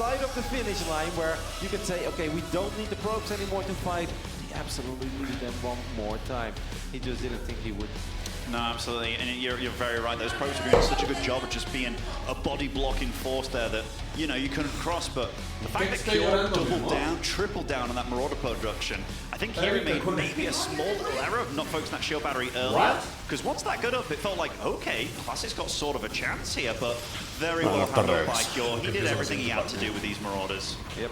And here it felt that it was going perfect, and then Classic did a great job in once again pulling the pros, because he knew, he's like, okay, I just used battery overcharge. I don't have battery overcharge for the next 10 seconds. The probes were already there. But once that he had the triple battery, he thought, I don't need them anymore. And perhaps if all of his stalkers were in the exact same spot, perhaps he didn't need to pull the probes there. But by splitting his stalkers up and making it easy for Cure to just jump on top of them one by one, he kind of opened the doors. And what was an excellent game one, and it felt like he was inches away from taking a 1-0 lead, has now turned into an 0-2 deficit, and our final Protoss is in trouble once more. You know what? There's something that you said where it's like you don't scout the barracks at the main base, because he actually scouted, right? You make a Zealot regardless. And he was making a Zealot, then cancelled it. That could be so helpful in those situations. Like, obviously, it doesn't really get the hits in that much, but really stops you from being able to bully around these Stalkers, because those Marauders dealing the double damage to those armored units, it's damn brutal. And now, third map, we're getting into Royal Blood territory, and I feel that this one is pretty good for Terran overall. Anyhow, spawning over in the bottom left, his life on the line now. He has to win 3 in a row without mistakes. It is the red Protoss. It is Classic.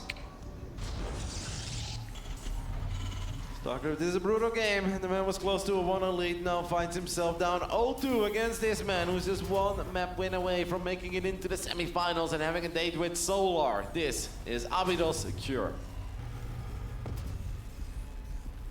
Man, Cure that was good, actually. The fact that he whipped out a build like that after being safe, and now he's got a couple of safety nets here in this series.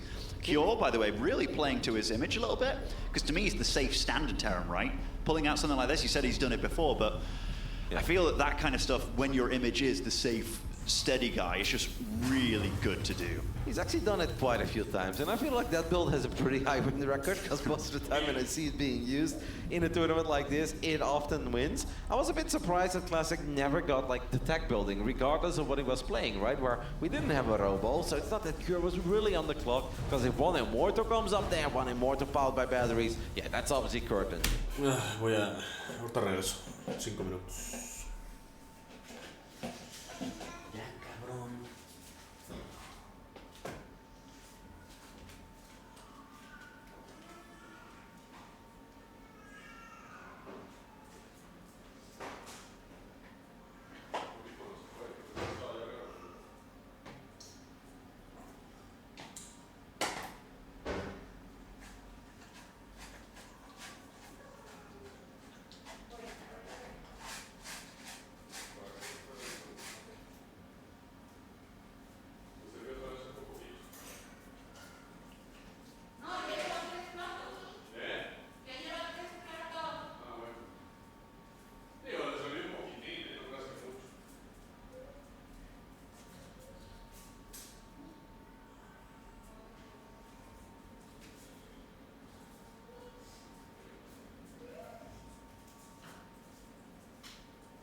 wants some 2 point.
por fin, cabrón.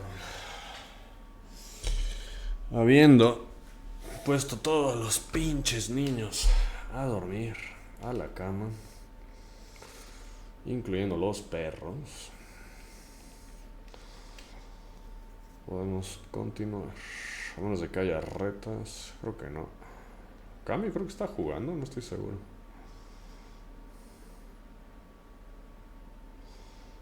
Ah, está jugando quién sabe qué verga. Un juego retro.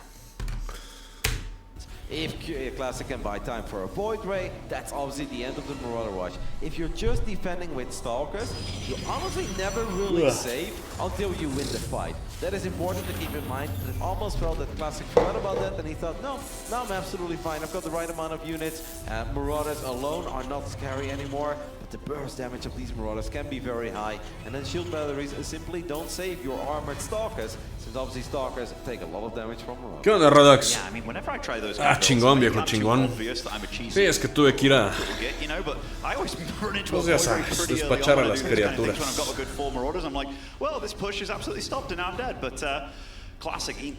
Echando el cafecito, brother. A gustito, cabrón. Imagino que es un café suave, ¿no? Porque si no... Bueno, ahorita yo tomo un café del que yo suelo tomar, que si es fuerte y no, mames, ya no duermo, güey. It's good scouting at the bottom, but you didn't need that in that game. You didn't. And to be honest, not even really in the first game either, but Classic loves it, and the man has found a lot of success over the last en few este months. mapa no gualeas. So Rob series so far, but I'm not counting him out, because in that first game, you said it. Sí, no, esta es una super serie, güey. La verdad es que todo este torneo en general went wrong, and yet he got so close to winning, and if he was a bit more ha sido una chulada. Yo me he echado todas las series, cabrón. Todas. Ahorita ya estamos en... pasando a semifinales, pero llevo más de 33 series con esta, cabrón. Llevo 2 semanas viendo este torneo. Mucho contenido, mucho material que ver, ¿no? Ok, va a scoutear el Stargate. Sacrificas 2 Reapers, para poder scoutear. So far, very good defense by Classic. I was about to say Cure should probably go for those probes at the bottom right side because the battery is a bit too far away to heal up. But yeah, this is perfect and it's very important for Classic, right? You're obviously fuming. No matter how long you've been playing StarCraft 2, no matter how much you will tell yourself, stay calm and it's not over till it's over. When you lose against a couple of Marauders like that in Game 2, especially when it feels you survived the scariest part. Está ligerón, sí, a huevo. Fénix y Robótica. Fénix Coloso. Interesante. Still got it. I'm absolutely still in it. I love the cheekiness of that Widowmine positioning, by the way. Like seeing that Stargate, you know if it's Phoenix, your opponent has to scout you. If it's Oracle, the Oracle has to run across as well. Just a bit unfortunate that the Phoenix has gone around, but might loop around a little bit. Does see that it is a tech lab on that factory. Classic gets the information that he was looking for and gets out of there scot-free. Don't think he quite saw that Widowmine there, but he didn't fly into it, and that is good news for him. Cura is definitely gearing up for some aggression, right? Because it's double Cyclone, it's a Viking. We have a medevac with a couple of Marines running to the other side of the map. Classic does have a shield battery, and he's showing a lot of respect. He does not want to have a disaster of a series here, and he's even going to get the second battery. Doble batería. Sabe que se viene la agresión de Cure, ¿no? Va a salir un inmortal. Yeah, it's very smart by him, realizing that he doesn't want to lose right here, right now. La mina. Pushes can be a lot scarier than they look. Even though you just see a handful of units, things go badly very quickly. And Cure, he's making a lot of battle units here. Very interesting. Classic had a second Immortal on the way, which I didn't really hate, but he changed his mind and he says, no, I want an Observer first. He did see that Widowmine, obviously, with his Stalkers, but I'm still surprised you wouldn't go for a second Immortal here, especially now with the extra units showing up, but he's got his Observer. He wants to take out that Widowmine. After he taken out that Widowmine, that he can just fight that. You might be absolutely right, yeah. I mean, these fights are so tricky on both sides. That whole shield battery is definitely helping this situation. Nice snipe on the observer there from Cure, but I mean, he doesn't have any Widowmines left over. Now tiene que tener cuidado, Classic puede perseguir este ejército sin pedo. Basic units that won't have any Twilight upgrades for a long time. I do think Classic needs to chase it, right? Let's go ahead and apply those Phoenixes forward and see if you can lift something that's important. Gets a Viking for his troubles, that's good. Ok, el tanque ahí va a ser la diferencia. Levanta el tanque, no, estás loco, güey. Está targeteando los Fénix. Es inmortal. No mames, no, güey. Este fue un mejor trade para Cure, estoy casi seguro, güey. Va a perder la médica, eso sí. Error ahí de Cure. Estaba haciendo algo en su base. Yeah, I mean, that medevac was maybe a bit sloppy on that last little touch there, but he could have came out of that a lot worse, right? And Classic again, or rather, he's very quick to move into his tech here, so it is going to be Colossus Phoenix, and I like that choice. Even though you've lost all your Phoenix and restarting from zero is very, very rough, I think you have to go with the tech that you have.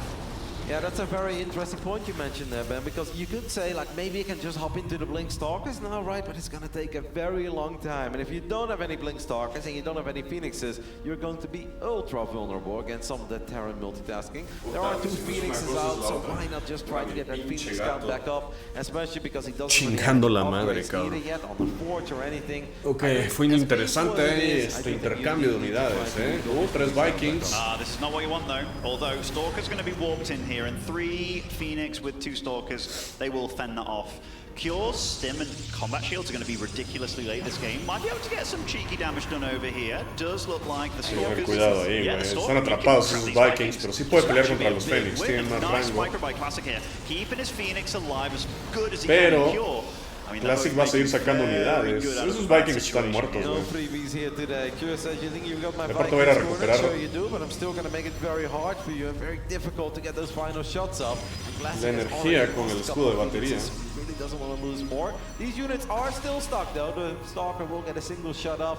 And I think if the Phoenixes are healed up, one more full HP Phoenix has showed up. I think if you lead the charge right now with the full HP Phoenix, se va a llevar un Phoenix, tal vez 2. Tiene que targetear, no está targeteando, güey. No, ni siquiera, güey. Obviamente no estaba poniendo atención, güey. No sé por qué te hizo tantos Vikings ahí, Cure. Fue un poco raro ese. Even though Cure tried to keep them alive for as long as possible, that's still 3 Vikings, man. It certainly is. I'm wondering what Cure's approach is going to be, because he knows it's Colossus. He saw that earlier with those Vikings. And now, after losing those Vikings, keeping that Raven alive, that is going to be a tall order. And here, it looks like he's really going for a lot of ground. Claro que Classic siga jugando este antiguo estilo de Phoenix Colossus, que ya no se juega realmente casi, hoy en el meta. Pero Classic juega su propio estilo, es lo que me gusta. And there's a chance that Classic might just go for it with like 8 or 10 gateways, Zealots with charge, and then warp in an Archon or 2, because maybe he looks at his army in this game and he says, Cure, you can have Vikings or you can have Ghost, but you're not going to have both ready for my Phoenix, Colossus, Zealot, Archon attack. And I think that's actually a pretty good point. Estos Phoenix sacando un chingo de value, güey. 9 SBs. 4 pinches Phoenix, ya medio madreados además. He's an excellent Protoss player in the mid game, in the late game, so maybe that War Prism was just meant for Templar Archive. And especially now that we take a look at the production tab, Templar Archives, Armería para Cure, para empezar el 2-2. I don't think Classic will attack. Oh, that War Prism in the wrong part of town over there does get shut down before it begins. Esa Prisma iba a estar chingando la madre. That Raven has a lot of work to do here. I think shutting down y un sneaky gold base para Classic arriba a la izquierda. Adiós Raven. One of them is connecting immediately. Disruptor just clean up the other one, and so far, nice hold by Classic. And by the way, cheeky red splodge in the top left of the minimap over here. Look at what Classic's doing. Yep. I love that kind of play. The observers already showed us as well in the picture-of-picture. Classic double expanding. I gotta say it was an underwhelming Raven on this side. Tomando cuarta y una quinta ninja, güey. Qué huevos de este güey, cabrón. Yes, I still want the Raven. I stand by it, Ben, unless you're Myro. Don't do it. Yeah, that Raven, it was like, I got a big job. Here you go, Colossus. And then just, yeah, absolutely sucked. But wow, that army's way too big to fight. Sorry, Raven. Way too big. But Cure, look, you can see how he's playing. I mean, that's a very expensive little squad with those ghosts in the mix. He's trying to keep Classic back because Cure's supply is climbing, and the value of it too. Ghosts, Vikings joining the fray. I mean, a ver si encuentra el pylon. No lo va a ver, no. No, sí lo vio, sí lo vio. Ya se chingó ese pylon. Güey, si se asoma allá arriba en la de oro, no mames. No tiene razón para ir de ese lado, pero también ya es común, que luego empiezan a esconder ahí una ninja, güey. Pero no, no se está asomando. Estos celos van a hacer daño a los SCVs, sobre todo por el tanque. Y se va a chingar el tanque. 4 SCVs y un tanque, nada mal. Cure can kind of be like, okay, maybe I can move out those units here right now, and he does see where this Ve la army otra is. mina, muy bien, jugando ahí Classic's honestly been dealing with them pretty well. Classic, He's on viendo, dual 4G spoteando now, las those minas. upgrades finally getting Blink as well, not super committing to the Phoenix. What I find more interesting, Ben, is that he's on triple Robo, and I'm just wondering, when are we going to drop Robo number 4 and 5, baby? You know, this is the kind of game where he's been loving it, man. And right now, you see Cure is shocking out on both sides of the map, really trying to stretch Classic's attention. And Classic, he's not verga atacas contra Coloso y Disruptor, cabrón. Against him here, but so far, Classic is passing all the tests in flying colors.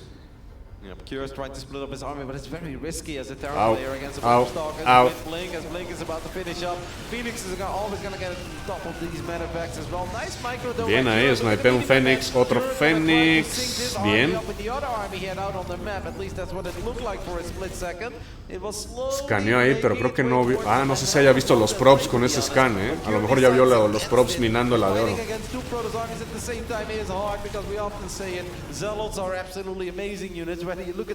Puta, ahí va la prisma otra vez, güey. You absolutely do. This warp prism does have speed, so it gets in here, but it warps. Buena reacción, Buena reacción ahí de... Buenísimo, cabrón. Qué buena reacción de Cure ahí, no mames, cabrón. Con todo lo que está sucediendo ahorita en el mapa, güey. Target fire en chinga ya la prisma con los marines que iban saliendo de la barraca, güey. 2 minas más eliminadas de Classic. Adiós torreta. Viene ahora el tanque. I'm glad you were the one thinking of that, Kevin. Alrighty. Cure's thinking about going for it. Those are some big EMPs. The Disruptors all marching ahead here. No mames, no mames.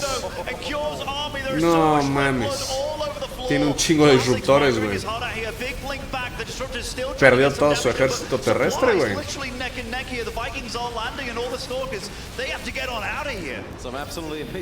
No, ese trade fue mucho mejor para Classic, cabrón.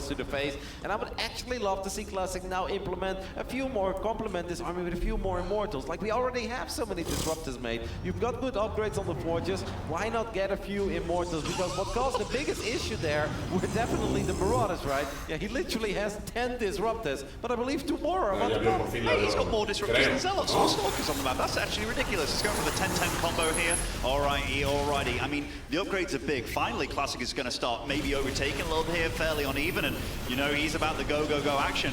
Cure, he did spot that expo on the far left, but this army over here, that is so many disruptors here, Kev. That is ridiculous. Güey, CCBs, cabrón. No mames. No, yo creo que ya esto sí se la lleva a Classic, güey. No veo de qué manera va a ganar Cure acá. It's also not necessarily the best army in base trading because Disruptors don't quite destroy buildings the way that Zealots and Marauders do. As a few Disruptors do get picked up on the other side of the map. Can the Stalkers blink forward? Yes, they can. Got a couple shots off. Classic still maxed out though. It really does feel that he's got Cure right where he wants him as he gets close to the natural, not quite in an EMPs from the high ground, by the way. Cure is going to try to get on top of this army. He certainly is. He does have to run away from these purification nodes. I mean, it was nice picking up. No, güey, quedó super arriba en supply Cure, Classic después de esa pelea, güey. Cure quedó como en 130, Classic en 180. But now the +3 and +2 of Classic. ¿Ves esta mamada? ¿Quieres ver todo lo que perdió Cure acá, güey? Le fue de la verga en esta pelea, güey. Perdió todo, güey. Ve la cóncava de Cure, ve cuánto ejército tiene, güey. Ve los supplies, güey. Los dos están casi maxeados, güey.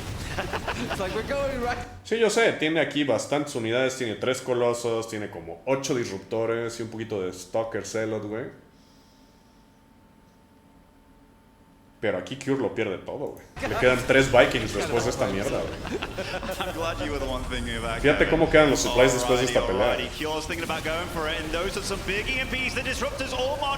Todos sus Ghosts a la verga, todo su Valle a la verga. Sus minas, güey, sus Marauders, güey.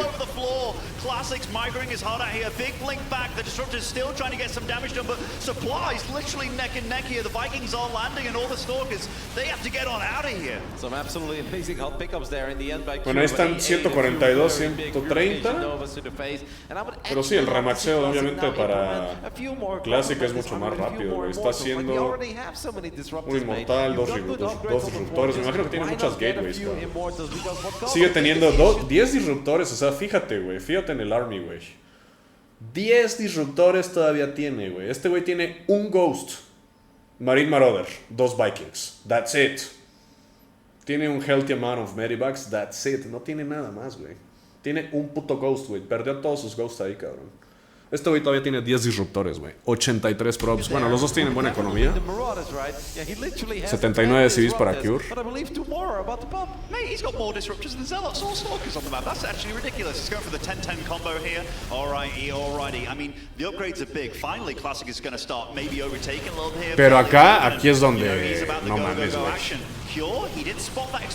Quiere defender, reparar el CC. Y mira esa mamada, güey. Pum, 17 CVs a la verga, güey. Lo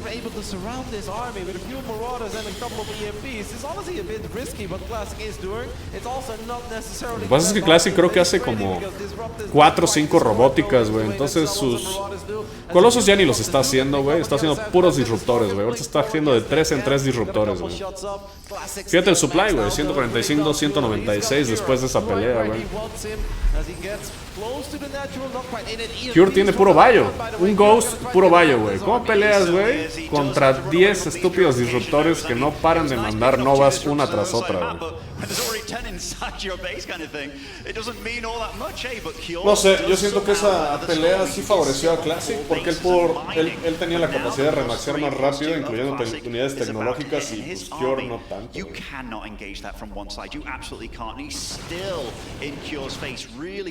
Problem on his side of the map. Yep, I kind of like what Cure was trying to do there, and that is just make some magic happen on the other side of the map. It's just that Classic was expecting him, and Classic is going to fire a couple of Novas more, right? He's now going to fire a lot of disruption shots on top of the ramp. Seems like one of them did connect with a lot of Marines. Es difícil controlar tanta mierda, como el Protoss, pero pues Classic se ha vuelto muy bueno en esto, güey. Classic has a very clumsy army there to make it into the main base of Cure, so actually didn't go for It's a gimmick army, you know, because if somehow your Novas mess up or miss, then suddenly the Bayo just steams in and destroys you, but these guys don't quite fuck up, you know. Classic is looking phenomenal in this series. Esta mamada, güey. Oh my A la verga. goodness, they try to dodge your shots, they do, but there's just too much Protoss firepower, and that is the man that just got disrupted out of this game. Disrupted is the word, I guess. Classic's got a sexy army. Oh! He gets another strike, and that's going to be it. GG gets called. Classic gets a point on the board. He has like 4 robos, making non-stop disruptors, dude. Loves disruptors like no other, really showcasing how strong they can Verga, be, bullying around Cure. And Pues Cure Classic just necesitaba esa do victoria, not porque get to está do dando what una he wants to partida de do. culo. It really feels like Cure is very hesitant about going into those starport units, right? Like either Liberators or lots of Vikings. I mean, he had the Vikings this game, but definitely feels as soon as those robot units come out, Cure gets a little bit like, okay, I have to use mobility, which is absolutely true, but he is not able to fight the army of Classic once it gets to like the 10-minute mark. That was such a cool fight, right? They had in the center of the map, or at least close to the natural of Cure, where both of them were close to being maxed out. Both of them dropped to 130 supply. Cure actually had a couple of very cool pickups. It obviously all started with this, the Phoenix chase in the beginning of the game. The Immortal that's trying to get in range of the tank. The Vikings land, but the tank dies, and at the same time the Immortal dies. I felt Cure did indeed everything right besides that medevac. He maybe could have saved that medevac. This is the fight I was alluding to, but those Novas that exploded there in the dead center, I think those were the ones that made it okay for Classic, because he actually really struggled with the final few Vikings and the final few Marauders. He certainly did, I mean, Cure went for a bit of a funky build. I mean, these disruptors are so cool at blowing up these buildings, man. Like, absolutely gorgeous play. And that final disruptor that just popped on that army, you saw Cure's face, he was just like, all right, I'm kind of dead here. Like, definitely for sure. But yeah, really nice way of Classic coming back, because both previous games were a bit unfortunate for him. I mean, first game of Altitude, the run up the ramp thing, that was like, la verga, damn, that just happened. The Marauder Creo que algo me cayó mal en la comida, güey. He got to siento play it medio out without any true raro, catastrophe. Ancient Cistern Ya me hice will un be the pinche, me voy a battleground preparar this un té de time around. manzanilla. Spawning in the top right, as I read Protoss, it is Classic. No sé, güey. No me siento muy bien, cabrón. And the man who saw a whole bunch of balls flying towards his army in the bottom left side, still just one map away from making it into the semifinals and having a date with Solar. Amidos Cure.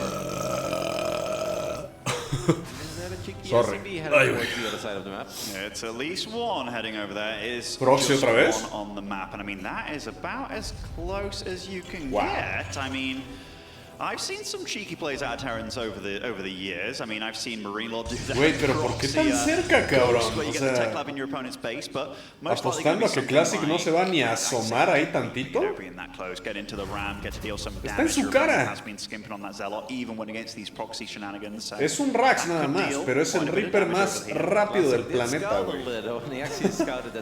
Con follow-up de fábrica, obviamente. Y lo hace porque es imposible gualear ahí en este mapa. La rampa es muy grande, no la rampa, el high ground es imposible gualear ahí.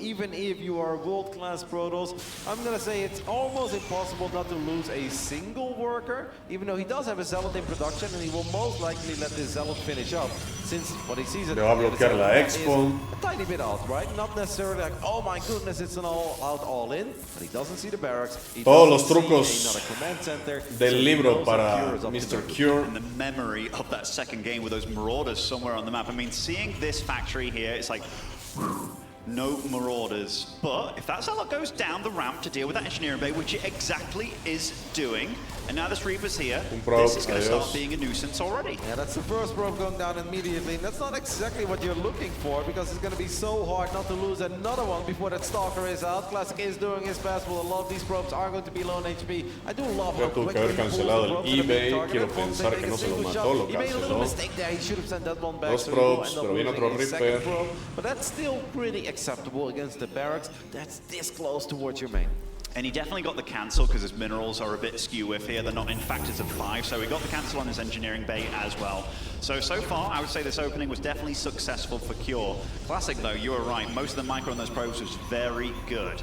2 Reapers on the map can still be very scary as a pro, because it's like, I want to leave my base and see what you're doing, but these Reapers, if they do run into the main, you either have to get a shield battery, which is always a bit of a nuisance, but at least that barracks isn't producing. Salió un prop para Classic, creo que va a intentar no sé si está scouteando o quiere hacer un counter de Proxy Stargate o algo así, güey. The Stalker missed the Reapers there for a second. Yep, they hopped into the main base, and now these 2 Reapers are here. The Reapers obviously are in trouble and will fall, but 2 extra workers have gone down, and he's gonna get a third one. Yes, he does. So that's 5 probes in a 3-minute, 20-second game, and we can't ignore the fact that Classic is expense Sí, a is huevo, ahí está el already a proxy. whole lot later than Claro. expense normally are because of that eBay block. And I was wondering what he was up to with that probe. It almost feels like Classic just wants to go for some weird 3-gate, 4-gate aggression. And that means that this is probably going to be a short and very explosive game, Ben. I love that Cure has made his CC on the high ground, kind of seeing several steps ahead here and just realizing, all right, if I am to get attacked here, I need some units out there. So he's gone for those Widow Mines at the top of that ramp. Atacar con 3 gates, me imagino, en total. This kind of situation, like best case scenario for Classic with what he has. Ches You want an moscos de adept out, just use mierda. a shade on the high ground. Drop de una mina, ok. Ve ahí el proxy, buenísimo, cabrón. Ve el ejército, pero pues, Cure está en una base, tranquilito. Tiene minas, tiene... Nah, mames, no lo va a romper nunca, güey. Bunker, doble mina, viene tanque. Classic does not have 2 units to throw away. This 3-gate opening is not going to work out. And even though the numbers may look even, Classic is in serious trouble. And look, he's got so much gas, he's not mining Sería gas buenísimo si anymore, tuviera una basically, armería just one todavía, per ¿verdad? each. So absolutely not getting to play his game here. It's like, oh no, you've got a medevac over here, can't mine from the main base anymore. I mean, le va a hacer la pinta de que va a dropear en la natural. do here in Cure, he's not going to let him have it that easily. And right now, there is an army out on the map for Classic that can't really do anything here, Kev. It really cannot accomplish a single thing on the other side of the map. The only thing it can hope for is to delay that command center for a while. I really wonder though, where does Classic take this? He's still got no tech, no rowboat, no Stargate, no Twilight. What do you do? What are his options? He's gonna warp in. He's making more units. He's insane, dude. The depots are lowered, he can get in there, but Classic needs to do something that's gonna make his Protoss army good eventually, because we've got Stim on the way. Finally. The first tank is about to be out as well. The second tank even, excuse me. There's a Raven. Classic's army at this point is incredibly underwhelming. Incredibly. Oh, I love the focus fire with those probes. That was very quick reacting by Classic. And maybe Cure could have planted it a little bit differently, got a bit cocky with that one. But honestly, Classic is in crisis mode right now. He is just hoping for Cure to make the wrong move. Moving down this ramp might be the start of something happening for him though. There is a tank on the high ground, getting a couple of shots off. Auto turret is going to soak up some of these shots, and Classic is really going for it. And the adepts are quite tanky. Can he get one of these tanks? Can he get both tanks? That would be insane. He gets the one that was well protected. The other one, though, is safe because at this point, bastante bueno el trade, creo, para Classic ahí. But this is a start. Robo, carga para Zealots, tercera base. Classic is trying to go up to 3 bases, and he did have lo agarró ahí, bien cabrón. Tuvo que cerrar los depots si no se le iban a meter las adeptas en casa, güey. Aunque me pregunto si no hubiera sido lo mejor, güey. Dejar entrar las adeptas, meter tu ejército en casa y dejar los stalkers afuera, güey. Pero él decidió cerrar y perdió ahí.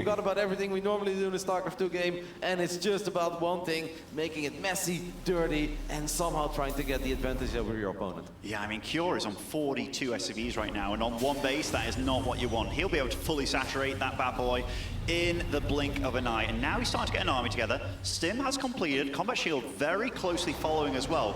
That charge still has some time to really finish. I mean, if I'm Cure, I'm instantly putting down some bunks on natural. I mean, I obviously see everything, but he has to be so damn careful. Yeah, but I don't think he's worried about Zealots. He's probably thinking of Stalkers, right? And against Stalkers, he probably feels like, well, I've got a few tanks. I've got Marauders with Stim. I'm really not that worried. You want to go do something crazy and blink into my natural? Be my guest. But he's fighting right before charge. No, Classic. That is 10 seconds before charge. That's not really going to do a whole lot. I don't know how many Zealots he just lost, but he had a decent amount of them. He had quite a few, and honestly, this is really bad for him now. Like, his whole attack got absolutely stumpy, and he revealed that he was going into Zealots, and now the charge is reeled on 3 Zealots only. And this isn't in your opponent's face. This is bien, ahí el observas, ahí va las minas. Cure's going to realize. Vamos a ver si quita la segunda mina. These Widow Mines, a single mine gets picked off, the second one gets saved. Can we take a look at how many Zealots have died there? How many Zealots did Classic manage to get up to? Oh, that's so painful. He had 7 Zealots with charge. When the bio number isn't crazy high, that really could have caught Cure off guard. Classic probably thought he had it while he was busy dealing with these Widow Mines. He probably looked at it. Lo sigue chingando. Oh, el retargeteo, güey. El retargeteo de la Widow Mine, güey. Delaying the Widow Mine shots. Target fire there with the Widow Mines, just making sure that he denies that mining for as long as possible. Classic has to be careful with his army out here, because no blink on these Stalkers, Kev. If they get grabbed by all these Marauders, that is lights out for Classic. He is absolutely balancing on a tightrope here with how he's playing. Yeah, but he kind of needs to be somewhat aggressive, because if he's just at home and Cure makes his way to the other side of the map, then he's just going to be also perseguir, güey. Cure's army is going to scale better. So Classic is just going to try to make va a poner torretas, ¿no? Se va a echar para atrás. And try to create some sort of an advantage. De vuelta al rango de los tanques. Have gone wrong. And if you just trade out some units, that's okay. Keeping the army y sigue mandando drops de Widow Mines mientras, a huevo. Hasta ahorita Classic no se ha equivocado. Esto no lo va a ver, man. Ah, shit. Esta es la primera vez. Y ahí viene otro drop hasta allá arriba en la main, güey. Ni siquiera lo está viendo el observer. Ah, no, es una médica que estaba vacía. Might be good against the Zealots actually for his bio, but Classic taking a 4th base behind all this. Obviously you got to see the CC being made at that front natural there, but oh man. I'm just looking at the army supply number because that's a very important one in this matchup, and Cure has now broken that. Digo, yo creo que Classic ha hecho un buen trabajo dentro de lo que cabe de mantener a raya a Cure el más tiempo, la mayor cantidad de tiempo posible, ¿no? Apenas Cure por fin puede reclamar su tercera, se tardó un chingo en reclamar su natural, pero los trades han sido favorables para Cure y la diferencia de supply ahí se ve, 120 contra 140.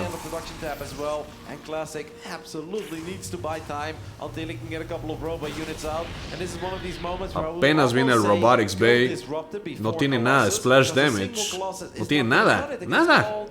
Puras gateway units que se van a hacer mierda contra este Bio Mina médica. Todavía puede usar el misil del Armor, el Raven.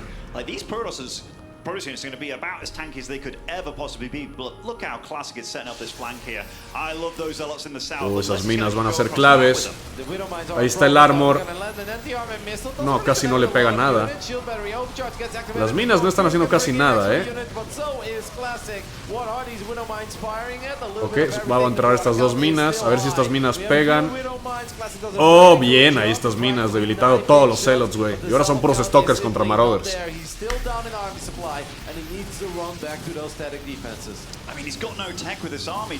Nah, sí va a ser hold ni sin pedos. Ahí viene un refuerzo de zealots. Cure se tiene que echar para atrás. Más minas. Bien, ahí las minas. Bien, ya salió un coloso. Pero el coloso no le va a hacer tanto a los marauders, Verga, güey, pero más zealots por... Qué buen refuerzo ahí de la prisma, no mames, cabrón. Cure se tiene que echar para atrás. Qué buen hold de Classic con pura gateway unit, no mames, güey. Y ahora sí ya tiene casi el rango del coloso. Segundo coloso más 2 de ataque. Empieza la producción de Vikings y la armería para Cure para ir al 2-2.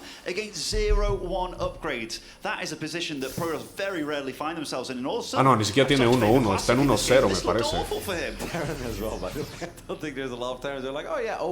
Está intentando perseguir esta prisma. Maybe Beyond, right? Because we know that Beyond likes to get armor before attack, but that is absolutely not supposed to happen. The fact that Classic now made it up to having one Colossus out, a ver si esta médica puede pasar inadvertida. Drop de 4 Widowmines. Classic tomando su quinta base. Prisma y médica se cruzan.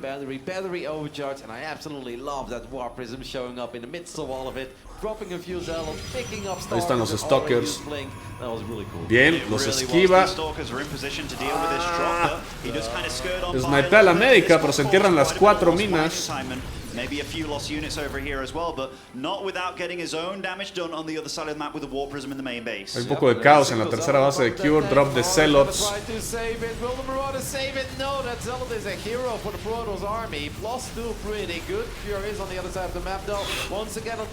Intentando cancelar la quinta base, pero no lo logra. Llega a tiempo ahí Classic para defender y esto se ve cada vez más complicado para Cure, Qué buena defensa de Classic, güey. Considerando que estaba muy limitado de tech. Le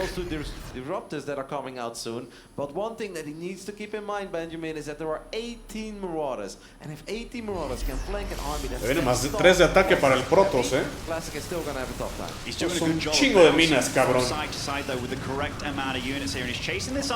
Pero nada, se mueren como 4 celos, así que no es lo peor del mundo. Ahí va a correr mientras se lleva esta base. Classic could have maybe gone for a recall, does not want to do it. He's gonna let this Nexus die. Those Widowmines are not revealed. Classic at this point seems to be a little bit esas minas, indecisive, cuidado, right? Menti, usar ese disruptor, ¿no? ¿Lo sabe que ahí están? Sí, ya las vio. Yes, he does see it as one observer. Por fin llegó el observer. But did lose the 4th Nexus though, so great pick up there by Cure.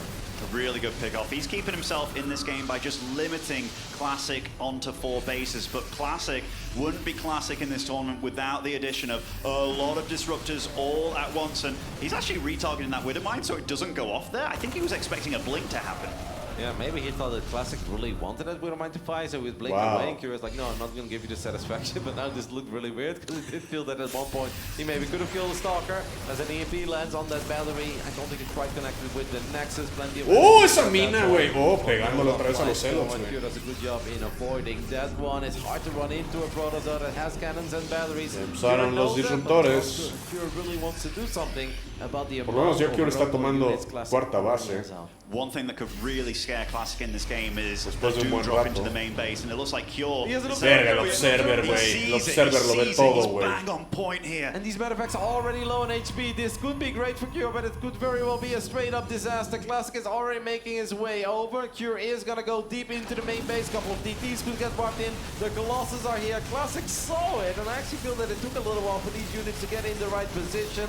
One of the robots does go down, but if we know one thing about Classic, it's that he's got robos for days. He certainly does, but I mean, this drop is kind of destined to die over here, but there's No sé only qué a tanto few valga la stalkers, pena, porque actually. son I mean, muchas unidades for para all Cure things said and acá. done, I think Se va a ir Cure para did really allá. well with this drop, but now he's got this drop behind the base, which kind of sucks, you know, for Classic. He has to worry about that continuously, and it's hard for Cure to get it out, but now DTs are on the field, and Los this Zetas is where están the chingando, Terran pero ya reaches se late chingó el game Dark that Shrine, no Terran así enjoys que no playing, más de but 3 Cure, por ahora. oh my Y goodness, he's mientras, just everywhere esta on the base map. está He's so good at descuidada. navigating across without Classic knowing where he is. Mientras que también aquí viene un ataque de Classic. Vamos a ver si mete las minas, los EMPs.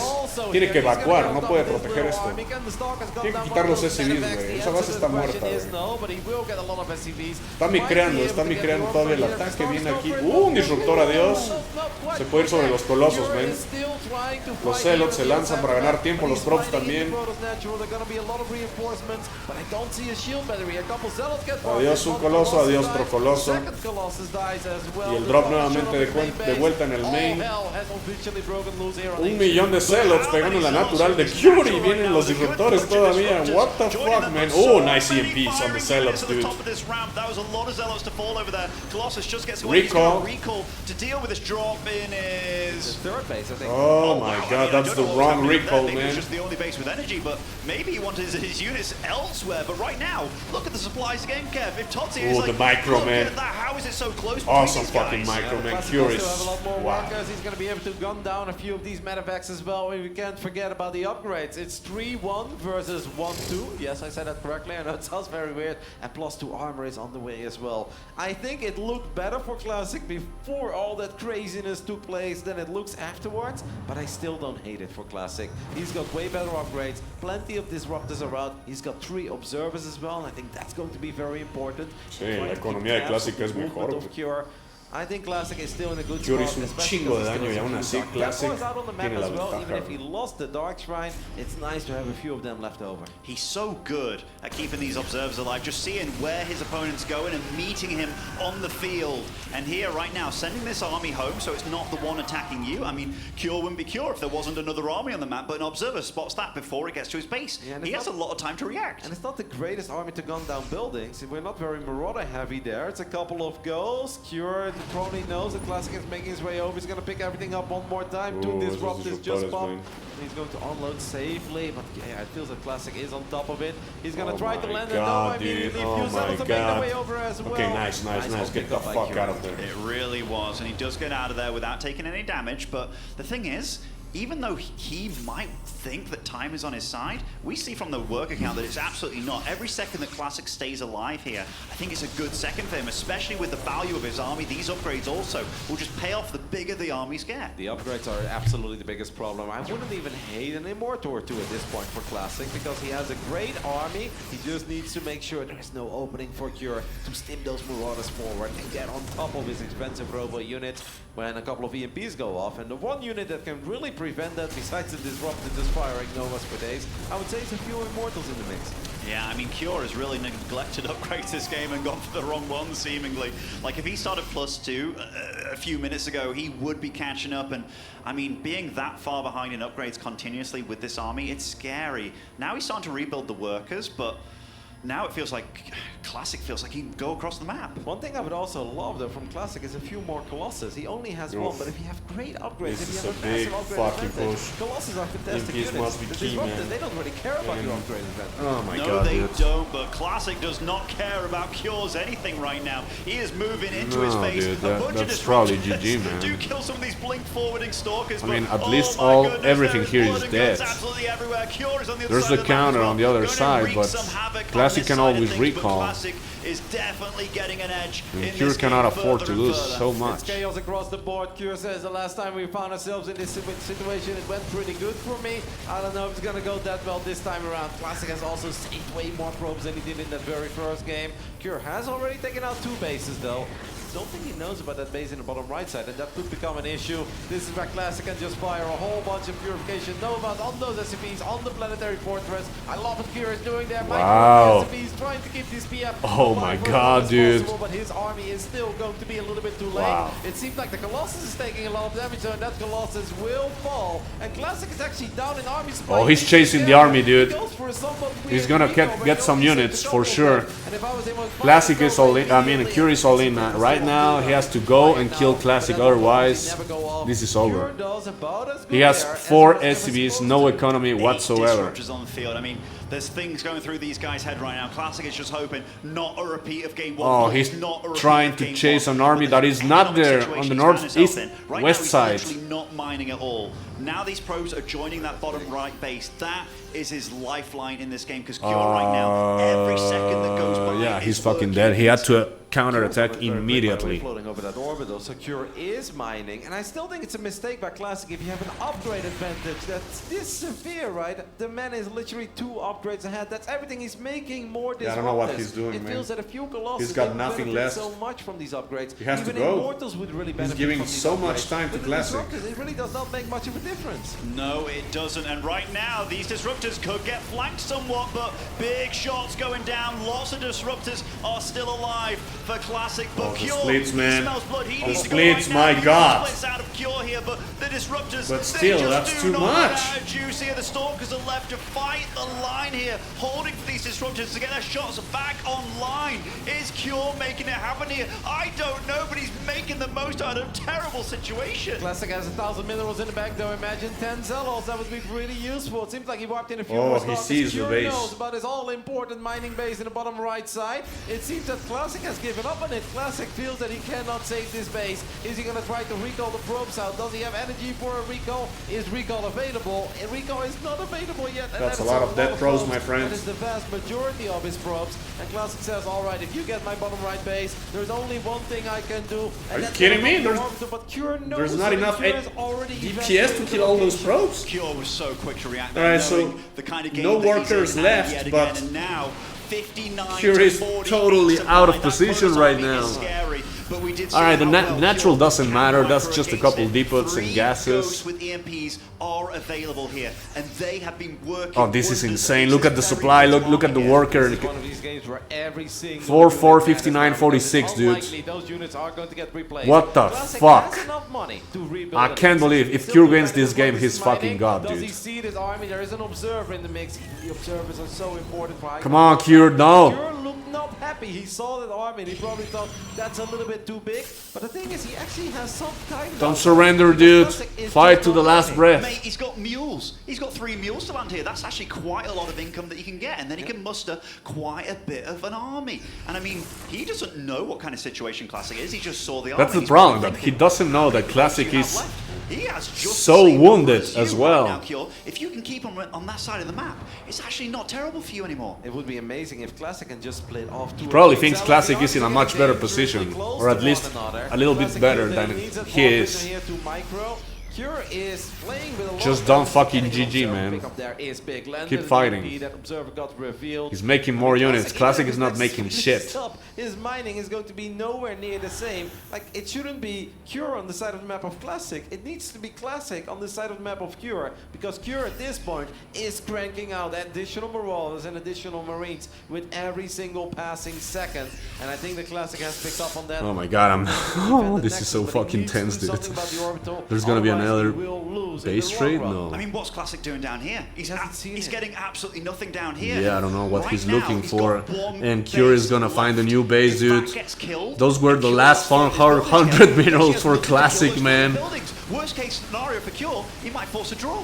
Yeah, no, that's not totally true, yeah, because he has a main nexus and he can still do long That's true, distance that's true. mining. You're So absolutely we're right. I got not ahead of quite there myself. yet. No, but there is a scenario that could absolutely come into play, Ben. But right now, what's a more important scenario for Classic is that he gets on top of that base, but because he ran over there and he's like, there's nothing here. He thought there was nothing here. Cure with the 200 IQ, very early evacuation. Classic obviously knows there's an orbital somewhere. He just doesn't know He where. sees. Oh my goodness, Cure for the first time in a long time is ahead in supply in this game. 7 careful, disruptors are dude. still alive. Every unit counts. Look at the micro out of Cure here. But he can't use scans to see where this army is. He only has 1 orbital remaining. All of this started, Cure had 10 Marauders, or even less, maybe it was 8 Marauders. We're at 17 Marauders now. I do really think that Cure has been able to mine enough with those mules to give himself a realistic chance of winning this game. He gets another important unit there. He's warping Classic one knows cell- that his one army sentry. is there and is growing. He needs to do something For about Guardian it. He Shield. sees an army. Oh my god, please No, no. that's not a bad one. Gets a couple of Marauders. Okay,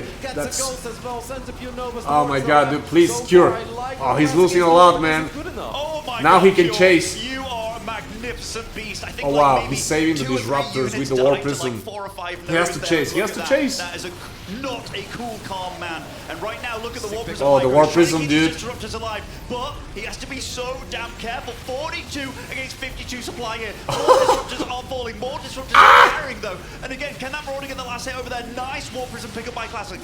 We are down to the final 3 disruptors. Classic is really on the clock and he knows it. But he also cannot fight if his disruptors are not able to fire. He needs to land a big shot right here, right now. And Cure, he's obviously loving this. He says, sure, we are battling away from my one mining base. Tips forward one more time. Does not eventually, that bio is gonna get on top, man. Displayed fantastic micro, but I think that Oh god, one more disruptor. He has avoided a very, very terrible scenario where he had to go up against a whole bunch of disruptors. Wow. Few units. He played a What a dramatic end for this series, man, because I'm pretty sure Cure wins now. There's no way Classic wins. At this point, Cap. This is Not in 100 years. He's gonna go for the counter, but 26 minutes of pure action. he's not mining. I've never known who was going to win, but Cure. That's when that's why Terran can be so OP in these scenarios, because you have fucking mules, man. Ooh, getting a couple more units. Sellouts getting more units and SCVs. That Warp Prism looking fairly vulnerable over here. There's not a lot there's only a couple of Marines. There's not a lot of anti-air to gun down this Prism. Classic is gonna try, obviously, till the final disruptor has gone down because these armies are small enough that anything is still possible. But if the Warp Prism dies, it's all over, and that Warp Prism is very low HP. 7 health. He could unload, but he doesn't want to unload.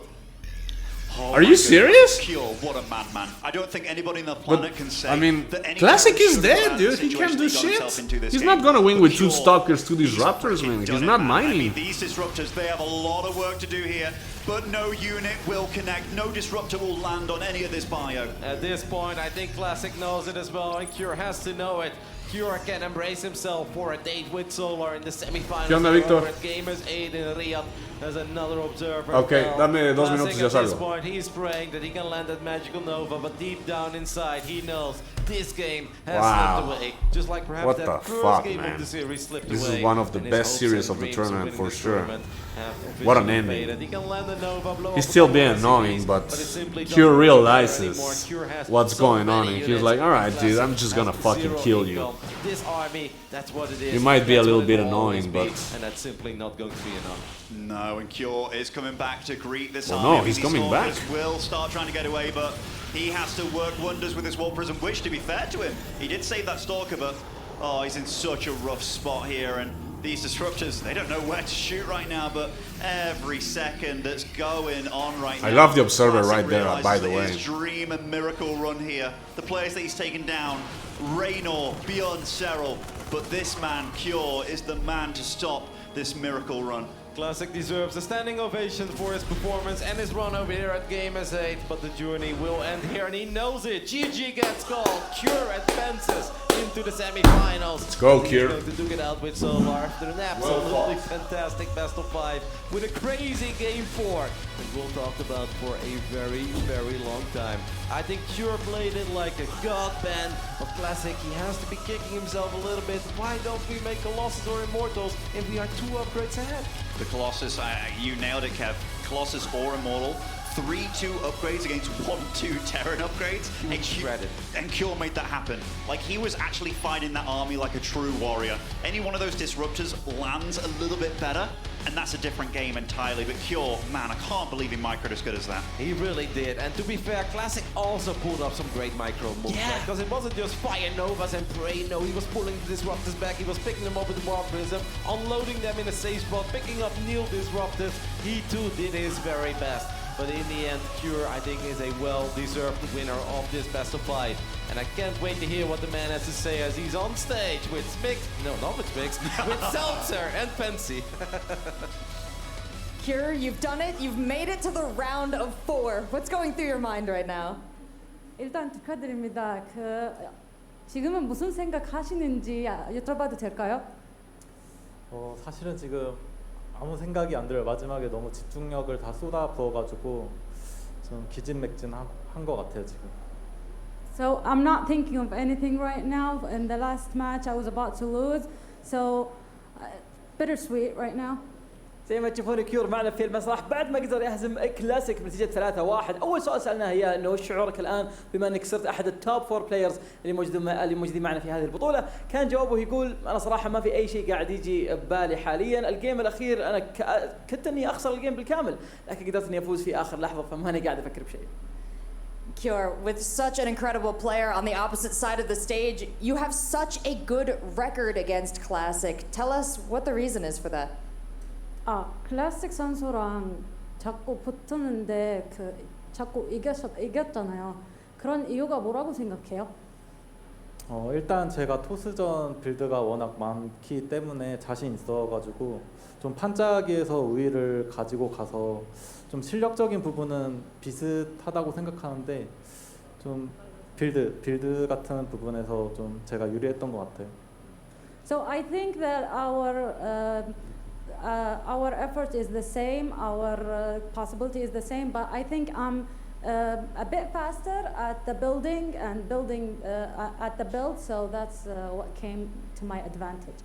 زي ما تشوفون كيور في سؤاله الثاني سألناه بخصوص إن الهيستوري اللي بينه وبين كلاسيك جدا عميق، وكان أهم شيء نسأله في السؤال في هذه اللحظة نسأله عن قدرته إنه يقدر يفوز على كلاسيك دائما خصوصا في المباريات الأخيرة في البطولات الماضية اللي هو شارك فيها. يقول أنا أشوف نفسي صراحة إني الشيء الوحيد اللي عندي أدفانتج على كلاسيك إني أنا أقدر أبني بسرعة أسرع منه بكثير، وهذا الشيء الوحيد اللي يجي لصالحي، لكن كل الأشياء الثانية أنا أشوف إنه بالعكس يعني أنا وياه كلنا عندنا نفس المجهودات اللي قاعدين نسويها في اللعبة. Now, Kjor, with Maru and Serral out of the tournament, the two players who handed you your only losses, and with Solar as your next opponent, how are you feeling about your chances? 일단은 마루랑 세랄 선수들한테 졌잖아요. 근데 지금은 마루랑 세랄 선수들이 지금 단락하잖아요. 그거 어떻게 생각하는지, 그리고 솔라 선수랑 다음 경기 뜰 거잖아요. 어떻게 생각하는지 뭐 이렇게 알려줄 수 있어요? 일단 세랄 선수랑 마루 선수가 탈락해서 마음이 굉장히 많이 편해졌고 일단 다 똑같은 마음일 것 같은데 다 자기가 우승할 만하다라고 생각하고 있을 것 같아요. 그래서 지금 다음에 솔라 선수랑 하는데 좀 둘 다 편하게 잘 재밌는 경기 할 것 같아요. So I think it's fair to say that all of us wanted to have a safe win. So with Maru and Cyril out of this game, I'm actually a bit relieved. And with Solar, I think we're going to have a fun game. زي ما تشوفون في سؤالنا الثالث معنا في هذا المسرح زي ما مشاهدين سألنا كيور بخصوص انه الخسارتين الوحيدتين اللي هو مر فيها في الجروب ستيج كانت ضد سيرل وايضا كانت ضد مارو. الان اثنينهم لا مارو ولا سيرل موجودين في البطوله وقدامه الان سولر في المرحله القادمه من السيمي فاينلز. فوش شعوره تجاه النقطه هذه؟ يقول انه صراحه انا مرتاح جدا بسبب انه سيرال وايضا مارو ما هم موجودين في البطوله، لكن مباراتي في السيمي فاينل ضد سيرال او ضد سولر معليش بيكون هذه من احسن المباريات واكيد ان احنا نبي نستمتع فيها. Well, Kjor, after a hard-fought victory, after a great match, you are the last one on the stage today. I want to say anything you want to say to the fans. You want to close out the show? Give them a message. 대단한 경기 마치고 뭐 하실 말씀이 있으신지. 일단 이번에 좀 컨디션 관리를 잘 못했던 것 같아서 경기력이 조금 제가 만족스럽지가 않은데 4강 때는 더 컨디션 관리도 잘하고 빌드 잘 짜가지고 좀 더 재밌는 경기 보여드리도록 하겠습니다. So I don't think I managed my condition that well this time, but I'm hopeful that on the next matches I will I will manage to put a lot of strategies, good strategies, and do much better with the building. زي ما تشوفون في سؤالنا الاخير اعطينا فرصه لكيوري اذا حاب يقول شيء لكل الناس اللي تتابعوا حاب انه يختم الشو بالكامل، لكن يقول صراحه انا بس بدي اقول شيء واحد انه حاليا انا مو اشوف اني انا اعطيت كل اللي عندي عشان اقدر افوز في هذه المباراه، لكن في المرات القادمه راح اقدر اني ادي اداء افضل وبعطي كل اللي عندي عشان اقدر افوز في المباراه. Congratulations, Kjor, on your victory, and congratulations to Classic for a well-fought match. Let's send it back to the studio for one last look. نبارك في كيور في فوز في هذه المباراة أعزائنا المشاهدين. الآن هو ضد سولر في السيمي فاينل الثاني عندنا، راح نشهد إن شاء الله شو ممكن يشوف ويصير بكرة. خلونا على طول نروح للاستديو. Wow, Cure's so good. Cure's so good. Hey, as he's able to take himself the round of 8 against Classic. Protoss is gone. Pop, pop, pop. He's out of there. And I've got Pig and Loco to talk about it. Loco, this was Cure looking great here in these games. Yeah, that final match just now, though, an absolute banger of a game, right? Like, that was all over the place. But first off, we're going right here to game number 1. I mean, it was very obvious that these guys were very evenly matched, right? This particular game over here was so close. TVP so fire. Yeah. Yeah, so fire. It tastes so good. It looked fantastic from Cure, honestly, as well as Classic, back and forth from start to finish. Evenly matched, and I think it was Zombie Grub over in the green room who was saying, you know, Cure has an insane win rate, but he doesn't dominate.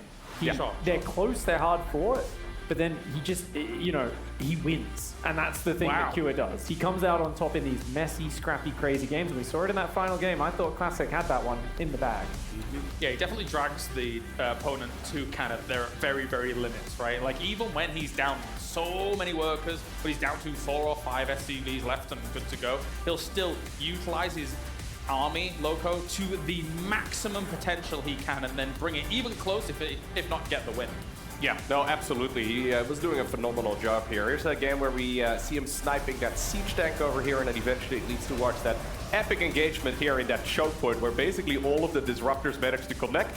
Still, though, Cure hangs off for a really long time, right? Despite the fact that this looked like, especially when he lost basically his entire army there, it almost looked like it was already over. In the end, though, Classic still ended up getting a point on the board, but yeah, such a fun match. His planetary micro might be the most exceptional. Sick, actually, He so many times he kept popping the SCVs in and out to dodge disruptors. He did it like 20 times in those games. I love the sentence planetary micro. It does sound a little bit ridiculous, doesn't it? But hey, he pops the SCVs in and then he pops them out again to repair, and then when he gets targeted, he puts them back in. I'm with you. It looks cool. It's hard to do. It's very hard to do when you've got 8 disruptor shots surrounding a planetary and you're timing it out to get a little bits of extra repair in wherever you can. Admittedly, very cool. Very cool. Very cool. GG. We've got ourselves, of course. Sorry, Pig, I apologize. All right, let's take a look then, as we have got to wrap up the day as a whole. Let's take a look at the Dr. Zulaman Al Habib defense of the day here to start things off, as we have got ourselves Solar going up against Serral. That was a very, very nice defense. I mean, Serral was so just terribly positioned going into this, and to hold on against, I think it was like a 40 supply army advantage of Roaches. And it was like a 6-minute battle, right? This battle just kept going. Like, Solar actually sold the story really well by faking a gas over at his third base. So Serral thought he was playing against a macro build, and when finally the Roaches came across the map, well, he didn't have much of an army himself, but he managed to hold on here for a very long time. In the end, though, Solar ended up with an extra upgrade, and we could really see the strength of the +2 kicking in with those Roaches just dealing a bit more damage. Although that was probably like another 3 or 4 minutes later in this particular match. Yeah, like sheer willpower, Serral allowed himself to survive 4 minutes beyond what he ever had any business doing. That's how good that hold was. It was impressive. But where was that one nucleus that I saw in the thing? But anyway, it was in the main base. It was tickling the gas guys, creating a bit of a distraction. They came around and they joined in that fight, and they actually took on a few queens on the top, and then it pulled back and it just kind of sat in the middle of the map for the rest of the game, I think. Okay, well. Hey, it deserved its retirement. It was a veteran. They'd done so much. They forced like 8 spore crawlers, picked off extractors, queens. I think they even killed the spawning pool as well, actually. There you go. Well done, guys. Good job. Good job, lads. All right, well, let's take a look at the Colonel's Choice, brought to you by KFC. I'm not going to ask if anybody's hungry here because, you know, it's been weird in the past couple of segments, so let's just not even do that this time. It's the Colonel's Choice by KFC, so let's see what moment that is going to be here, as we have Cure going up against Classic here. And again, it just shows kind of the mastery here at play by both. The planetary micro. The first planetary didn't micro. Mames, güey, no me siento bien, cabrón. Espero que ahorita se me pase con esto. Creo que me empaché nada más, güey. No creo que sea infección, güey. Pero, verga, güey. De repente empecé a alucinar bien cabrón, güey.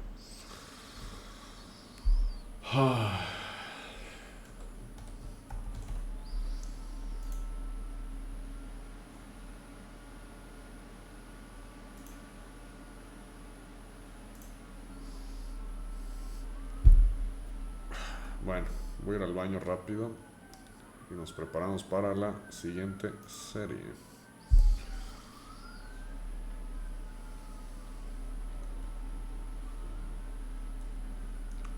Qué buena serie, cabrón. Qué buena serie, güey.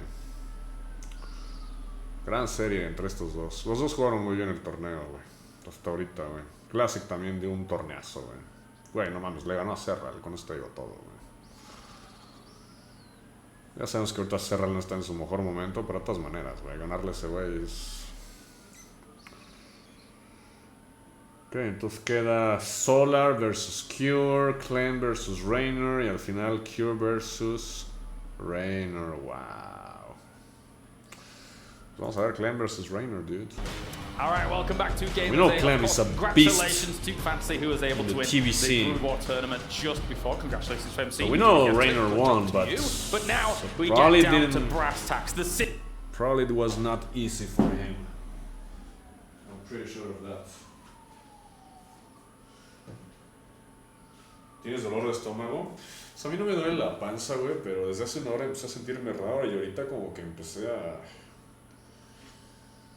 sacar, güey, ahorita de hecho ya me dieron ganas de ir al baño, empecé a sentir como todo acá, güey, en la nuca, en el cuello, en los hombros, güey. Dije, güey, no mames, cabrón. Con razón mi hija no se sentía bien hace rato, güey, también se quejó, güey. And I mean, it's fine, but when that shit happens one day before your stupid fucking, you know, intervención, operación, you're like, come on, man.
¿Qué? ¿Pipí o qué pisé?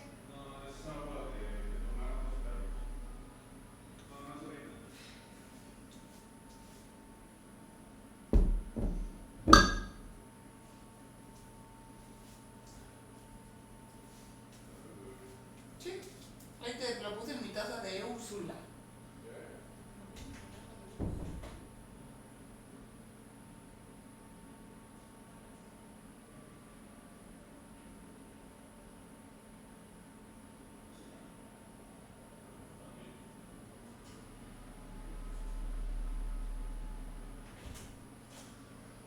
¿Tú estás bien, por lo menos? Pues, pero no estás alucinando. Ah, no, ya es que hay que darle un break. ¿No? Pues 2, 3 días en lo que el estómago se vuelve. Ah, ok. Vaya, señor.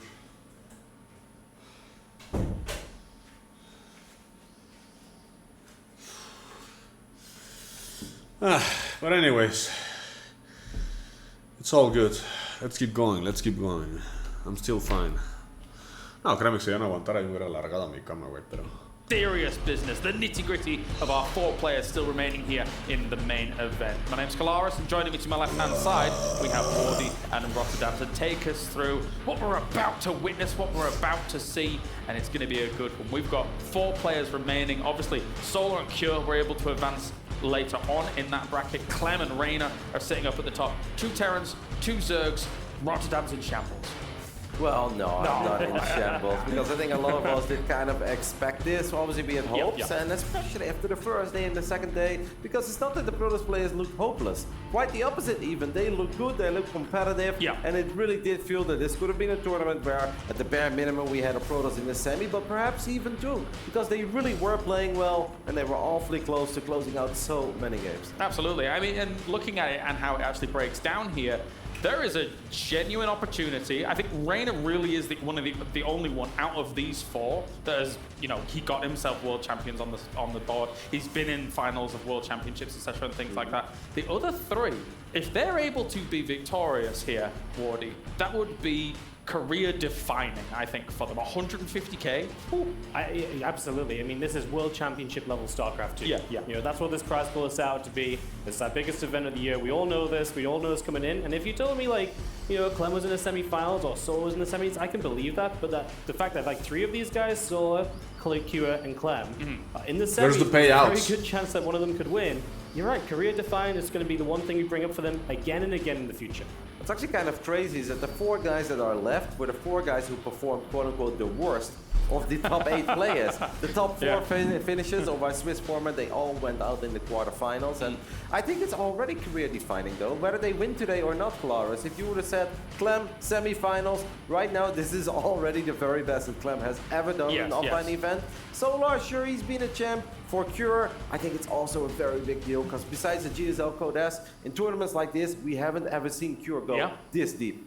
No, definitely. And of course, big surprises in the round of 8, like Maru, for example, going out to Clem the way he did. Clem, that is, again, the biggest win of his career. He said it on the stage as well. Also, Serral, 3-0. Solar made it look easy to a degree against Serral, which, and not having Serral here in the top 4, that's kind of crazy too. I mean, especially coming in, because to me, Serral looked like the absolute dominant player over the last few months. Ever since Katowice, he's been the one player to watch out for more than anybody else.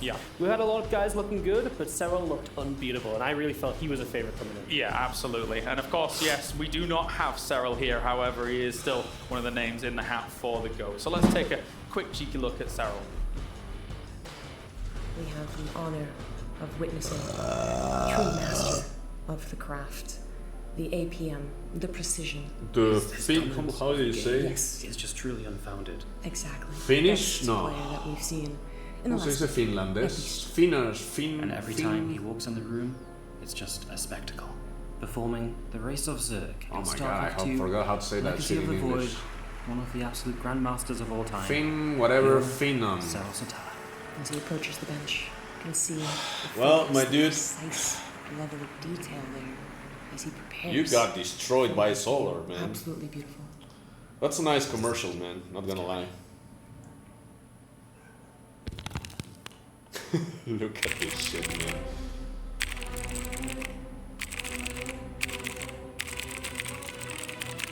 The empowered gateways.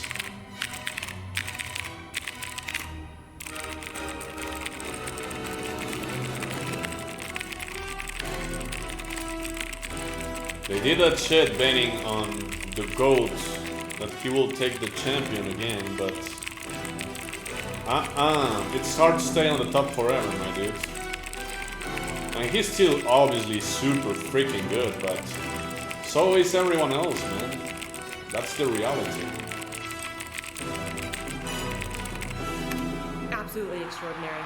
Fantastic performance once again. I just can't believe he does this every time. You know, he's just so consistent, he's just so magnificent. I just... This man... The roses, man. Wow. A true legend. Oh yes, thank you for gracing us with your presence here, Serral, and that beautiful performance he was able to just show there live on stage here from Gamers8. Also, what was Wardy Attenborough? There should be at the end of that commercial interrupted by Solar going like this, man. Oh, that will be freaking awesome. To. You look, like, Serral in his natural habitat. Like what? You know, they just said we need to, you know, appreciate Serral as he should be appreciated. So we went from all this screaming StarCraft 2 screeching and a bit of class on it, James. Yeah, okay, all right, well, fair play. All right, well, before we actually launch into our top 4 here as well, which does not include Serral, we'll actually take a look at the club awards, which is obviously very important because guys like Clem are able to start racking up those points here for his club, for Team Liquid. So let's take a look. This year, esports will reach new heights. Welcome to the Gamers8 Club Awards, an unprecedented initiative that will determine the best overall esports club in the world, and also support the entire global community. During Gamers8 2023, the world's best clubs will compete on 2 levels. First, in each individual tournament, and second, in the overall standings. High placements in every title will earn them ranking points, initiating the race to the top. After 8 weeks of intense competition, the winners of the Gamers8 Club Awards will be honored as the best and most successful multi-gaming club in the world. Competitors will fight for the lion's share props to of this $5 million. Gamers8 However, it's not just about club, money. dude, because on August 30th to 31st, the first annual awards ceremony will they take kept place in StarCraft Riyadh, 2 still Saudi alive, Arabia. at least the for land of now. heroes awaits its new conquerors. It's not even close A lot compared of to familiar other faces games, there but from all still, the other man. esports that are being played so far. Now, do bear in mind, this is the standings without StarCraft added just yet. So I think what's important to note here, Rotterdam, is that Team Liquid, because of Clem's performance so far, will, with StarCraft added, be in 3rd place. And 3rd place was $800,000 if they stay there. I expect everyone in Utrecht over there at the headquarters to be watching those Clem games today. Oh, yes! And I told Clem as well, I was like, Clem, if you bring home the entire tourney, I honestly think they should build you a little statue in the dead center of Utrecht, right next to the central station. It would look good. Nice addition to the city. I think it's actually really cool as well, though, because you saw Twisted Minds on those rankings, and they picked up Classic specifically for this tournament. Yes. Specifically for this reason. So it's a really cool initiative that is directly benefiting StarCraft 2. Yeah, I mean, if it's annual and actually it happens next year as well, there's actually no reason why teams shouldn't just be picking up people across a load of esports to try and get themselves up in those rankings. But anyway, that's by the by. Let's talk No about estoy seguro si entendí muy bien eso, pero It is bueno. going to be our first Si se semi-final mantiene between en these two ese players. ranking, Clem que no sé and cómo Rain. verga It was se our hace match ese to watch at the ranking. start of the day. It is the fixture that everyone is absolutely Pueden fixated on here. donar $800,000 más para futuros torneos o algo así, no lo sé. ¿verdad? That's how they have been calling each other for basically 5 If that's the case, that's amazing. And I don't know why Clem, what does Clem have to do with that? I didn't get at all that part. I'm interested in the body language, right? But Who's confident? whatever it They both was, seem pretty chill, but this is just an amazing it cannot matchup be for bad news countless for the reasons, not StarCraft just 2 because community. They are without a shadow of a doubt 2 of the very best StarCraft 2 player on the planet. They've had similar rises in a way where Who the these were fuck so they good are, man? games that they First couldn't of wait all, for the I don't day even know that what they turned country this 16, is. yes. Because by the time they finally turned think it's 16, Arabia they were eligible Saudita, to but I'm not compete in sure, a lot of dude. ESL tournaments. But after that, it got a bit different, right? We know that these were 2 very talented young individuals, 2 good friends of one another, even though they haven't been teammates. But where Rainer, as soon as he turned 16, he went to the quarterfinals in his first tournament to only lose to Serral. After that, grand finals, only to lose to Serral. For Clem, it was a different path. It was like, all right, I'm here. And it's like top 16. Very impressive for a 16-year-old kid. And it kind of stayed like that for a while. So top 16, top 16. Yeah, but eventually, somewhere in 2020, Clem showed us it's not just about that other kid. This kid matters as well. And it's been a very, very cool journey to follow. It's clear that Clem was able to absolutely dominate some of the online scenes, keep going up against Rainer and Serral and things like that, as we take a look at the map veto that's about to begin here. But again, Clem said it in his interview, Wardy, the victory against Maru, it's the biggest result of his career so far, and it must No fill doubt. with huge confidence here coming into this match. Of course it does, right? I mean, he struggled against Maru so much, and now you get an opponent you face so many times. These Ronnie 2 are mentioned the 2020. best That European was like players the right strain now. Of Reynolds versus Clem. They played like every single Besides day Serral, for like weeks dude. upon weeks in different tournaments, and it was just fantastic StarCraft. And every Freaking time they meet, monsters. it's fantastic. But this is one of the very few times they've played offline. Being They've only able met offline in to 3 different tournaments before now. pretty and much this is beat the any absolute player in the biggest of them world, all, including I was so obviously surprised by that statistics. Again, you think all the Clem was going up Koreans. against these so many times, only 3 times That's offline. fucking Yeah, amazing, not many dude. big series offline. Online, plenty of big series in the Europe regionals where perhaps Clem even got the best of Rainer more often than Rainer got the best of Clem. But yeah, over the years, very few offline encounters. But even if we had a whole bunch, none of them are going to be as big and as important as this one today. And I actually know what they were chuckling about there. Because Rainer actually switches up his vetoes against Terran players. Where against certain Terrans, he vetoes Neo-Humanity. I think for all the obvious reasons. Late game goes, pew, pew, pew. He doesn't like it. Against Clem, he comes in and he vetoes Aggressor. And Clem's like, ah, That's one? Why? Rainer's like, well, because I know you, kid, and I know that you're incredibly dangerous on that map. And then what's also interesting is if you take a look at the map picks right now, is that Rainer came out picking Babylon as the very first map.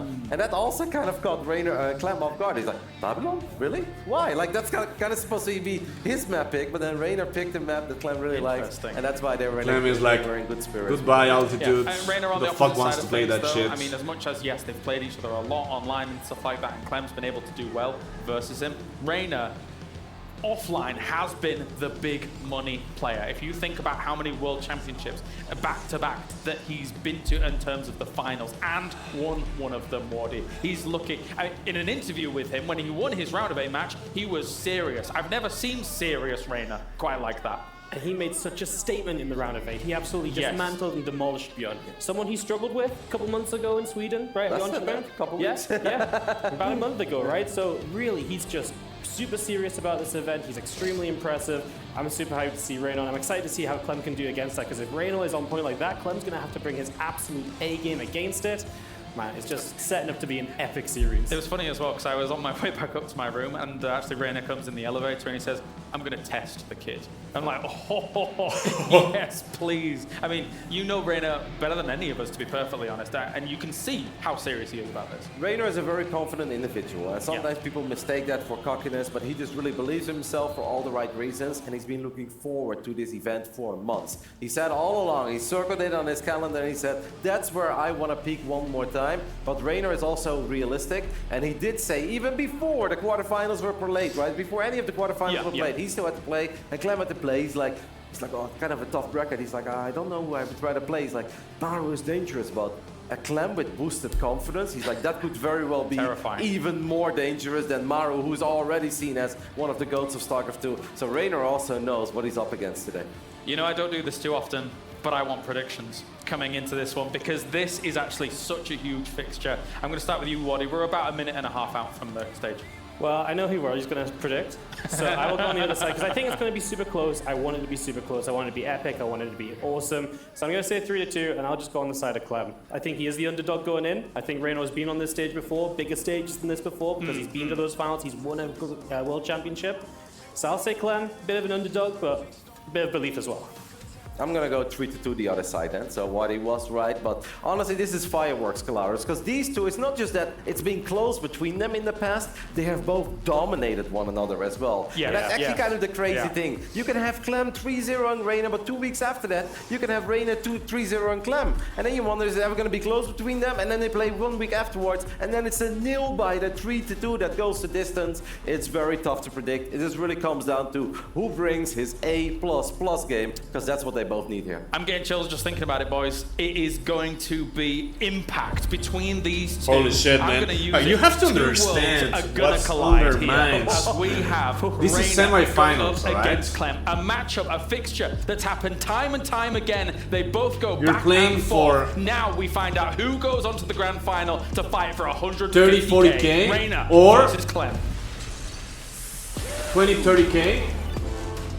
Whatever that is, I'm not sure. It's the dawn of the or the chance to get Gamers8 in Rio, 150K payday. With 16 players, Fancy. Not that Plus the long glory ago. of the Now we're down to championship. Like, just 4. and you know you're playing against one of your biggest nemesis of all time, dude. Like, I cannot even comprehend what's in there, like, you know? And yeah, Rainer has more experience in the big stage than Clem, so that was clearly one thing in his favor. After 3 days of slobber knockers, I mean, sadly we know the result already, but the players still standing are I really think this is going to be a super now, insanely we get to close find out series. who will be the very first champion of StarCraft 2 at Gamers8. Very exciting اعزائي المشاهدين زي ما احنا عارفين بادين البطوله ب 16 لاعب. You know, like you're not playing a normal ladder game, bro. You're playing for a lot of freaking money, man. That if it's a really long match, the vetoes already look pretty interesting to me. European champions, the fastest players in. I've been looking forward to this since yesterday. كانوا يقولون عن لكأس العالم ويقدر انه ياخذ مواسم كثيره جدا في الWCS، لكن الان يكون عنده فرصه انه يواجه كليم على فرصه انه يكون اول جراند فاينالست معنا في Gamers8. taking out Oliveira, Showtime, Solar, and beyond, falling only to Classic. The European favorite, Raynor, has a long history of matches against Clem. And if history is to be trusted, they're gonna be exciting, and they might go in his favor. سمعتوا في الاستديو تحليل اعزائي المشاهدين وش كانوا يقولون عن الماتش اب هذه بين رينر وكليم؟ شاهدناها مره كثير وما حد يقدر يعرف وش نتيجتها، لكن اللي يقدر انه يجيب الاي بلس He's in modern StarCraft. راح يبدا على طول. خلونا نروح على طول مع المعلقين نتكلم اكثر عن وش ممكن يصير ما بين الترن كليم وايضا الزرق رينر. I've been looking forward to this since yesterday. Let's go get some popcorn fancy. It is time for our first semi-finals here at Gamers8. One of the biggest rivalries in modern StarCraft 2. This is going to be an absolutely amazing match. My name is Loco. I'm joined here by That's a good way to put it. I am so excited. One of the biggest rivalries Raynor, of the modern two StarCraft European 2. champions, the fastest players in the world, in a matchup that's all about speed. It's about momentum, it's about tempo. Yes, there's strategy as well, but it's not going to matter much if you can't keep up with your opponent. And I expect both of these players to come out of the gates absolutely roaring, looking to overwhelm the opponent. Yeah, both of these guys are very well known for playing upwards of like 500 average actions per minute throughout a game. Sometimes they even go higher than that if it's a really long match. The vetoes already look pretty interesting to me. So first off, Gressman apparently got vetoed right there by Raynor, which means that Neo Humanity is one of the maps, and then it's apparently going to be our final map. If we need to go to Game 5, apparently, yeah, Clem did not pick it any earlier than that. Raynor wins veto chicken. He says, you know what, I don't think that's your specialty, that map. I'll leave it in there. And funnily enough, Clem doesn't pick it. He doesn't take advantage. He says, I'm going to prioritize comfort. I haven't prepared for that. So we're just going to go back to basics here, starting out the series in the top left side of the map on Babylon and Ice Short Rush. This is fantastic setup for the Terran. Let's see what he can do with it. It's Team Liquid's Clem.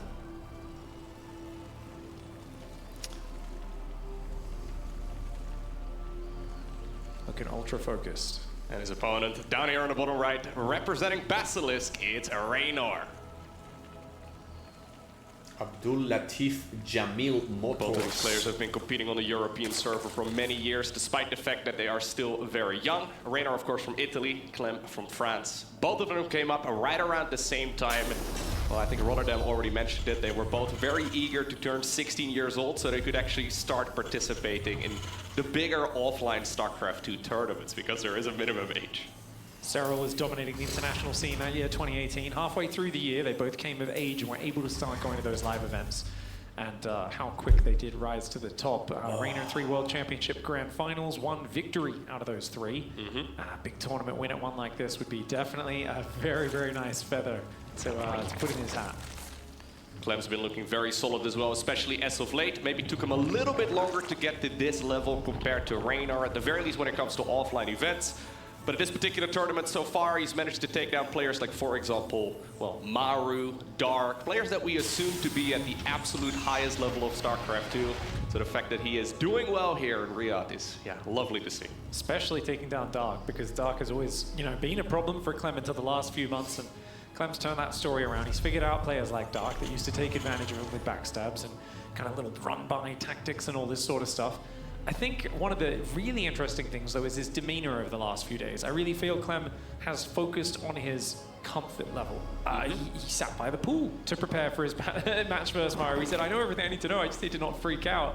The day before that, he barely got through and had some, very stressful long waits in between series and that sort of stuff. But he's been fighting really hard to stay calm and relaxed, because I think at this point he's saying, look, I know I've got the skill level to perform, I've just got to not get nervous up there. And he knows he's friends with Raynor, he's comfortable against him. I like that shot of them walking in, before with the vetoes. He's holding a coffee in his hand, had a little bit of swagger in his step, definitely looked a lot less nervous than I'm used to seeing. A lot of damage on that drone, man. First Reaper right now on the other side of the map. It's going to force that one drone to morph into a Spore Crawler just to try and be as annoying as possible. Clem very well known for that Reaper control. A lot of the players actually make 6 Zerglings specifically against his Reaper, just because he's so very good at controlling it. But so far, he's not really dealing that much damage yet. He's not really expected to, though, because of course Raynor is very good. Now you can see how fast these guys actually are. There's not even really that much happening yet, but they're already double-checking and triple-checking everything that's happening in this match. Yeah, if you let Clem control the pace, it's very hard to keep up. So I think for Reina, the goal is to sneak some backstabs in the mid game. You know, some little Ling Bane run bys. Time it out. So when Clem tries to attack you, that's when you want to kind of pull him home. You got to be careful though, because Clem is so much better at defending those these days. He does sometimes, if he sees you doing a lot of those run bys, siege tank at the third base, Banshee left at home, that sort of stuff. So Clem's, you know, he's playing a very safe opening this game as well. 2 gas. Third command center just yet, going into the quick. Speed is ready on like minute 4, right? Yeah, this is something that we consider to be a relatively old school, but it's coming back once again into the meta. There's a little bit of variety when it comes to the Terran openers, but this is the safest option I can imagine, right? Since this is going to be, I believe, a Raynor's map pick, and since of course Raynor did already mess around with the vetoes a little bit, doing something that Clem did not necessarily expect, I think opening up with a quick Hellion Banshee style is really clever. It keeps you safe against pretty much all of the early game aggression that Zerg players can go for, and you can usually deal at least a bit of damage, right? Even if it's just a couple of creep tuners. There is a bit of fear for me whenever I look at Terran playing standard against Reina, though. You don't have any sharp edges. We know that Reina is greedy, and he will explode on that work account if you give him half a chance. So with this sort of opening, there's no room for error for Clem. He has to be very focused on not throwing away any Hellions, nor with his Banshees either. He's got to keep that presence up on the Zerg side of the map. Otherwise, you get Raynor up, man. He's comfortable. He'll go 75 workers so early. Nice Link Scout sees the third command center timing, so he knows it's not a 2-base follow-up. Yeah, that's really all he needs to know. He starts up the Spore Crawlers right away. He knows the timing at which this Banshee can be arriving on his side of the map, and indeed it's already flying across. So far, everything is going well right here for the Italian Zerg. He needs to be careful though. Hellion's getting very adventurous. Is he really, okay, gonna drive up the ramp? That would be kind of crazy. Maybe if the Banshee is going to town, but you really can't afford losing those Hellions at this point. 1 drone, maybe a second. Just one for now, trying to get those drones as they pop out of the gas. Manages to get a second drone, but is heavily damaged in the process. Extra Queens coming up there as well. So far, very nice defense from Raynor as he is going up into the mid-60s of workers. Double Evo Chamber, Lair, Baneling Nest. So far, Raynor has had a smooth. But is that enough? Clem is yet to find a real way to get Banshee damage. with cloak.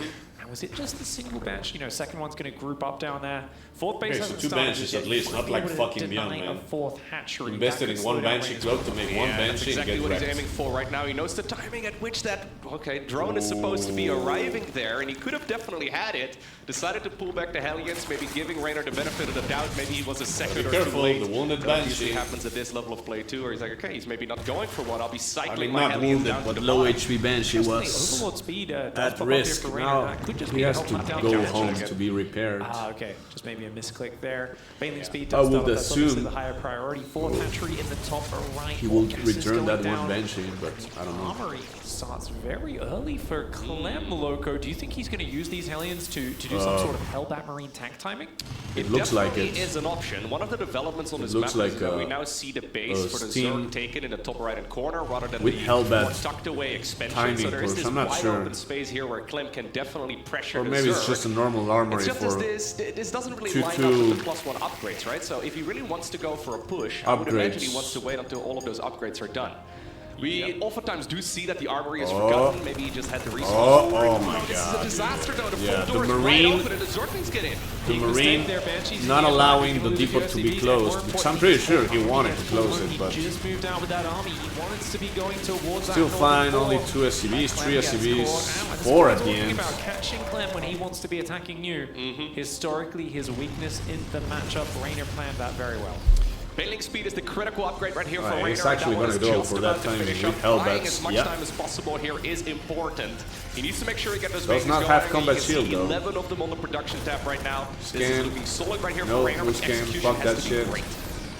Ling's doing a siege tank. That is massive. I thought it was just a few Wow. Marines, but a Catching siege tank the gets siege caught by a tank in the handful of Lings on the reinforcement. back angle.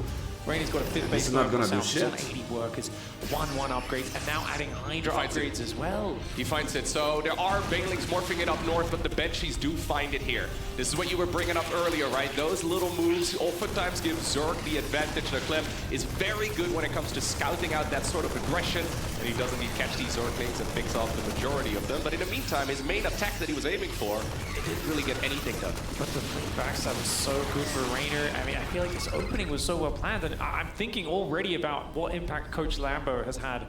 So I feel like him and Raynor, when they join forces, are so unstoppable because there's just that next level of planning and thinking about the builds and the strategies of your opponent, combined with Reyna's raw speed, his gifts, his instincts, his ability to tactically adapt to the situation on the fly. Marines and Medevacs are coming forwards right now. Overlord does go down, as well as a few creep tumors in the middle. Another Ling backstab, just making sure that Clem can't get too busy on the map. But he's adapted, he's realized, leave some units there, make sure we're not wide open for it. And there is a solid upgrade lead for Clem. Okay, now is he going to be able to pull units here to the bottom of the map to defend against this as well? It looks like he will be able to push this back.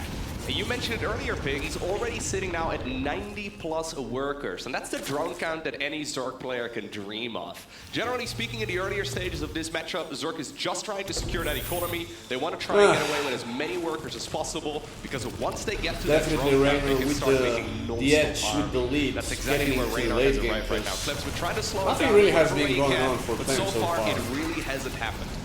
Something beautiful about having 91 drones for this long for It's the like Zerg. poking, but Hive on the that's way, it. even having the money He's to get not the getting utility any upgrades real like damage Thorough. done. Once Vipers come out, they're going to be massive. And You have Raynor double with tank the production for Clem, but Ghosts insane macro far that away. Zerg has. Yeah, you're up on 8 barracks, you'll add some Marauders in the mix, some Ghosts eventually, but for now it's pure bio tank, and Clem has to have some urgency, but it's scary because the Zerg has the map. How do you get forwards and force some fights? If you wait too long, your siege tanks are going to be countered by the Vipers. He's got to get going, and he's decided now's the time to shove right through the middle.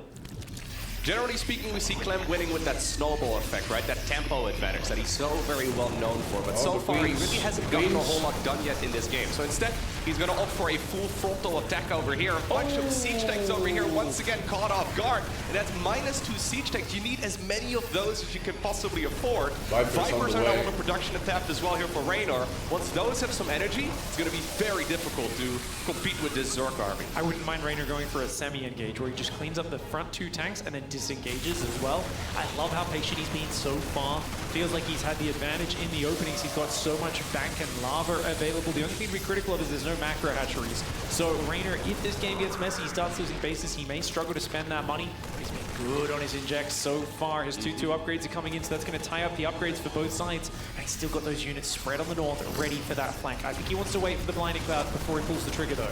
Yeah, I love the spread here, though, from Clem. There's not a whole lot of creep here in the center of the map. The Vipers at this point do have energy, but is Raynor really going to collapse on top of his army? Apparently, he decides to engage this entire army from the Terran off creep. There's a lot of Marines that will be able to easily run away against the Banelings, but the micro here Oh is wow, he lost a lot of Marines at the end.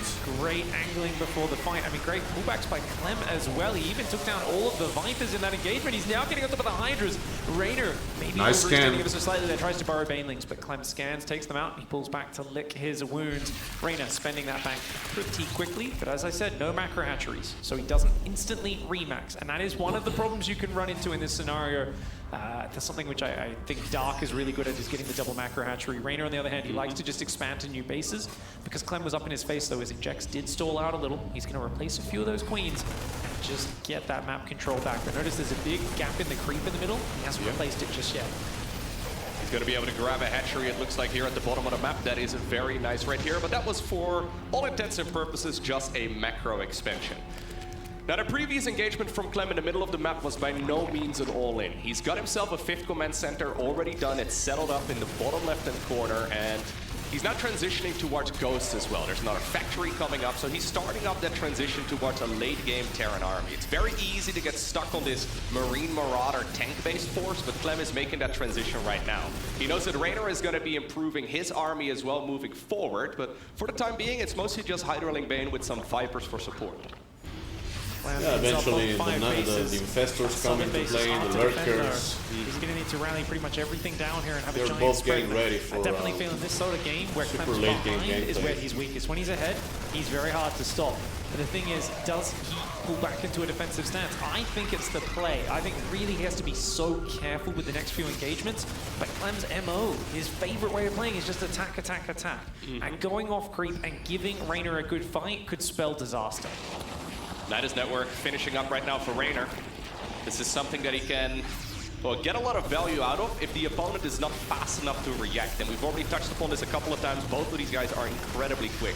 Reina right now going for a big counter attack as well on the other side of the map. There are some units set up to defend with this. That bunker though is going to fall very quickly. Nice Siege tanks are getting surrounded. There's not much bio there to defend the Lings. The Lings are instantly surrounding those siege tanks and taking them out. He'll finally defend, but not without severe losses. So many siege tanks going down. 10 SCVs. Like Trent, and the back of bio. He's going to try and counter push on the front to punish Rainer for that move. 10 SCVs, I think it's totally fine. Rainer is going to come down, trying to might lose this command center, that would be bad. Set on fire, but it gets saved. I don't know if he's looking at that, probably. Doesn't have an SCV there, he's busy microing on the front right now. There is a huge fight going on. He does pull back though behind that ledge. That single giving Rainer some real trouble. He was going to repair that dude. right there earlier from our Terran player as well, making sure that those Vipers have to the blinding cloud does go down on top of the bio army. It's a little hard to see on the green map, but this army here is getting pushed back for the time being. Klemdo, whenever he can, we have Burrow Banes in the base. Let his command center burn down. He was so focused on the fight that did burn down during that. The Burrow Banelings could get mineral line. What a fucking... going for the ghost, misses it, lands on Oh my god, that's gonna hurt, dude. Annoyed at that misclick. Hydraulic trying to Rainer is busy right now, not but let off the aggression. eventually Rainer that's gonna fucking blow up. But this fight is not a good angle. It feels like it's getting really bad for Rainer right now. He needs more Banelings in here. Yeah, but there's at the a same blow time, up. the bio is oversteered. 8 Clem might SCVs. be a bit overzealous. And Rainer, though, is the one who has to give up the hatchery. Big win for Clem. Yeah, Rainer never making that transition towards the lurkers, right, that we so commonly see in this matchup. And you can see what happens when you don't arrive at that unit count. That being said, though, he is starting to break through these sturdy units right there. Oh my god, dude. Oh, those two Banelings, dude. Massive, massive hits. And he also he detonated the Banelings in the mineral line, followed it up with another 2 Banelings that ran into the base, clearing this third mineral line. Clem's down to 62 workers against 88. And look at the supply.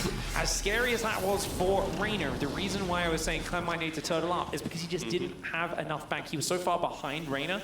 He's now built a lot of command centers, a lot of infrastructure. You can see, look how quick Rainer is remaxed. Clem is now down 30 army supply. And I think Rainer could go across this map, attack half the army on the north, half on the south. I don't think there's any way Clem can defend that. One of the reasons why we oftentimes see the Zerg army falling short is because of the lack of larva. So while these units are very cheap when it comes to the minerals and gas, I love how Rainer is taking the hatchery next to fucking Clem, dude. On point in every That's a BM hatchery, dude. Some of the engagements haven't been that great for him, mostly because they've been taking place off creep. But strategically speaking, right, he's playing this game absolutely wonderfully. My only criticism here is that he has no tech from here, right? He doesn't have lurkers, he doesn't have ultras, he doesn't have anything that really improves his army from here. But against a ghost-based army, I mean, I guess he doesn't really need it, right? Yeah, he ducks 2 Ghost there, but he loses the energy on the Vipers. I kind of feel like Rainer should be winning the game already. He's so far ahead on supply for a while now. He's finally going to press the issue. A great choice for him. There is a few siege tanks going down. Clem does save one of them, picks it up to safety. But Rainer's another Burrow Baneling bomb. Rainer might be a bit too careful. Burrow Banelings again! Oh, that is so annoying for Clem. Every time he chases the Zerg army, he has to drop a scan from now on. Those Burrow Banelings just making him extra nervous as Rainer thinks about transitioning sideways into new skill Rainer has, man. I actually think he honestly did that before. And making sure those Vipers keep coming in with energy is the way to break him. But he's got a force of flank. Clem, by moving out, it feels like he's kind of baiting Rainer into bad angles. But here we go, Rainer maybe going to go for it. Oh, he finds a whole lot of ghosts over here up north. Those are very expensive Terran units. Blinding Cloud's going down as well in the middle of this particular engagement. There's just so much Zerg available in this game. He's once again reinforcing this with 76 additional links. Rainer keeps pushing this back, and now we're getting to the point where not just the main and the natural are running low on resources for Clem, but his third and his fourth are not going to be far behind this. Nice harassment for Clem. He's still somehow keeping his supply close to maxed at 176. Doing anything he can to delay Rainer is vital. But that bottom base, if he loses it, Clem is in big trouble. He's going to say, you know what, the best defense is a good offense. Goes for the double drop in the bottom. He gets pulled. 2 Vipers. Oh no, great almost. snap, blinding clouds. Rainer saves one of the Vipers, but still a nice move for Clem. Rainer, though, he realizes if you've got a double drop here at Liberator in the north, that means you don't have much at home, and he's going to dive straight for the production once again.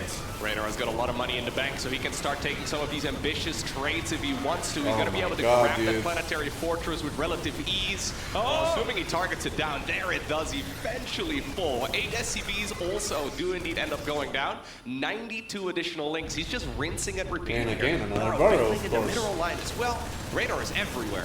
Clem, once again, counterattacking. He needs to turtle up. These fights have been good enough. If we check the units lost tab, if he plays the long game, I think he's okay. I think that's going to expand. But if he counterattacks here, this becomes essentially an all-in. If Reina can clear this army, he will counterattack and win the game. Clem, he's got a good army supply. He's got a pretty good unit set up, but he's got to be very careful to not go too deep on creep. You can see Reina's feeling the pressure now. That mouse moving incredibly fast. All right, once again, he's setting up over here. Raynor is going to go and engage off creep one more time. Where are the Vipers? We need some blinding clouds trying to shut down this Terran army. And it does look like eventually most of the siege tanks will fall. There's a lot of Terran reinforcements, though, coming from that natural expansion. He is not done with this push just yet. That was very expensive for Clem, man. He lost another Baneling bomb. Are you serious? Just yet. Great timing to Oh my god, dude. I didn't see those 3 Banelings, not man. done with this push just yet. How does he do it? Every goddamn time there's something going on, he borrows Banelings, dude. Clem is going to be getting traumatized by that. At this point, it needs to be instinctual. Every time you win a fight, He has to scan all the time. You have to drop a scan because in the middle of it, it's so tricky the way Rain is borrowing those Banelings. He keeps catching him off guard. Rain is ready to go again. Mass Zergling Remax going in here. Clem cannot keep up with the economy. Raider has been controlling the map all game long, and he is swarming through an avalanche of Zerg, overwhelming Clem. What a beautiful game right here from the Zerg player. I mean, the fight over here on the left side of your screen is, I think, going to be a game-deciding one as well, because Clem just doesn't have a lot of stuff remaining. This is so beautiful. I mean, Fuck, honestly, man. look at this. Even the top left base, Raynor has taken a base. This has been non-stop, dude. And filled it with drones. Like, that is a So crazy clever. thing to do in the midst of it. But he said, look, Clem's clearly trying to play a late game. How can I stop him doing that? And he keeps using Burrow here so annoyingly. More and more SCVs falling. This is a Raynor that is well prepared and on point. He may be starting the series on Clem's map choice, but he is making it look like a very Zerg-friendly experience for the Italian Stallion. Eventually, Clem is going to deal with this, but it's been up and running for probably has the not better part of dealt with 5 minutes now. He's trying his best at the very least to shut down one of the Base bases is that's usually exposed considered again. to be the Terrans. No more planetary Oh, wow. fortress set up Nice over here. targeting Although for the siege tanks Banes are there. trying their very best. But at the same Raynor is time- starting to break through this army here as well on the My right God, side. He's dude. kept that hatchery alive. None of these trades are cost efficient, but it What does an not insane matter. first game, GG dude. is cold as Raynor absolutely What the fuck, dominates man? in game number 1. I feel like I can hardly keep up with there was these one 2 engagement, I guess, freaking where he was a maniacs, little bit man. shaky with that first push from Terran off creep, but other than that, he just looked absolutely unstoppable. Yeah, it was like that base did get denied in the bottom by Clem, but I think the early game was just undeniable. And Raynor with a good early game is so scary because it's a mixture of everything. He is explosive economically. You want to be aggressive, you want to slow him down. But his defense is fantastic. His queens are split. He never misses even a second on his creep tumor spreads. Oh my god, There dude. was no I way guess the that's it for me, man. I'm not feeling good, and man. that meant that Raynor was simply, I think, a little bit ahead going into that I am mid-game. definitely not feeling good, man. Oh my god, dude. I hope I'm better for tomorrow, otherwise this is gonna be fucking annoying, bro.